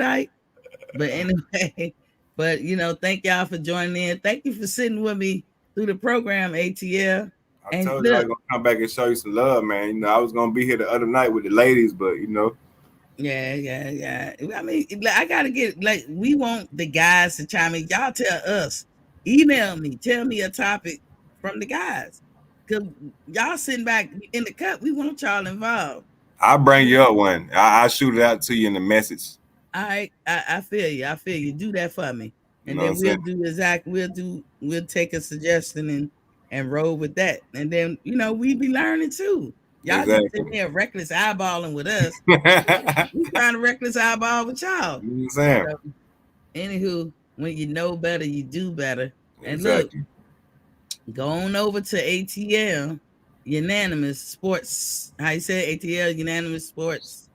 Boxing and sports. Boxing and sports. Mhm. Go to his channel, sub his channel, hit the Leezy when you in the Heezy. The Heezy for cheesy. Look, and go over to my boy, the Mac Mob, right now. I'm gonna drop the link for him. THEMACK That's space. The Mac Mob. MOBB. Go on and hit the like, share, and subscribe. Get on over there. I'm about to head over there. Right now. I'm about to be in the Heezy, Mac Mob. Easy. Hold on. I just dropped the link. Okay. It might pop up. It might not. I'm sub. Look, I come on every day, everybody, Monday through Friday at 7:30. I try to do an hour and a half. Sometimes we get to cooking, we go a little longer. Then it's like go to the Mac Mob, check out Ether. There's so many people to check out. I look at barbershop, I look at the boxing section, I look at a whole lot of stuff, and I can't be everywhere at once. But I always, the least we could do is to support our brothers and sisters and go like and subscribe. That's the least you can do. And I told y'all, when I get 1,200 subscribers, that TV is big. It has a nice one too. So it's brand new. down, I just bought it in December. I will mail it out to anywhere in the 48. Man, if you're in Dominican Republic, I can't fucks with you. Caribbean, Virgin Islands, I can't fuck with you. Jamaica, whoever, places that we don't own, I can't fuck with Puerto Rico. I ain't sending it. Alaska, Hawaii. But if it's in the 48, and if you can get your TV mail somewhere to the 48, and then from the 48 somewhere else overseas, I ain't messing with you. Sorry, I ain't got that kind of bread, and I ain't trying to have that kind of bread. But I am taking, like, out of my own pocket, I will mail this big behind TV to you. But y'all got to give me some subscribers. For real. That's y'all assignment. That's y'all assignment. Get the motherfucking lights up. Tune in. Fuck with the queen. Exactly, Mundo. Yogi said, laugh my butt off. Well, hey, she the only lady on here staying consistent right now. I got her back. I'm vouching for her. I thank you. Y'all look, be easy. Don't be cheesy. When you come in the Heezy, hit the Leezy. For cheesy. Look, don't be feezy. Don't front on me. Until next Neezy. I know. Easy.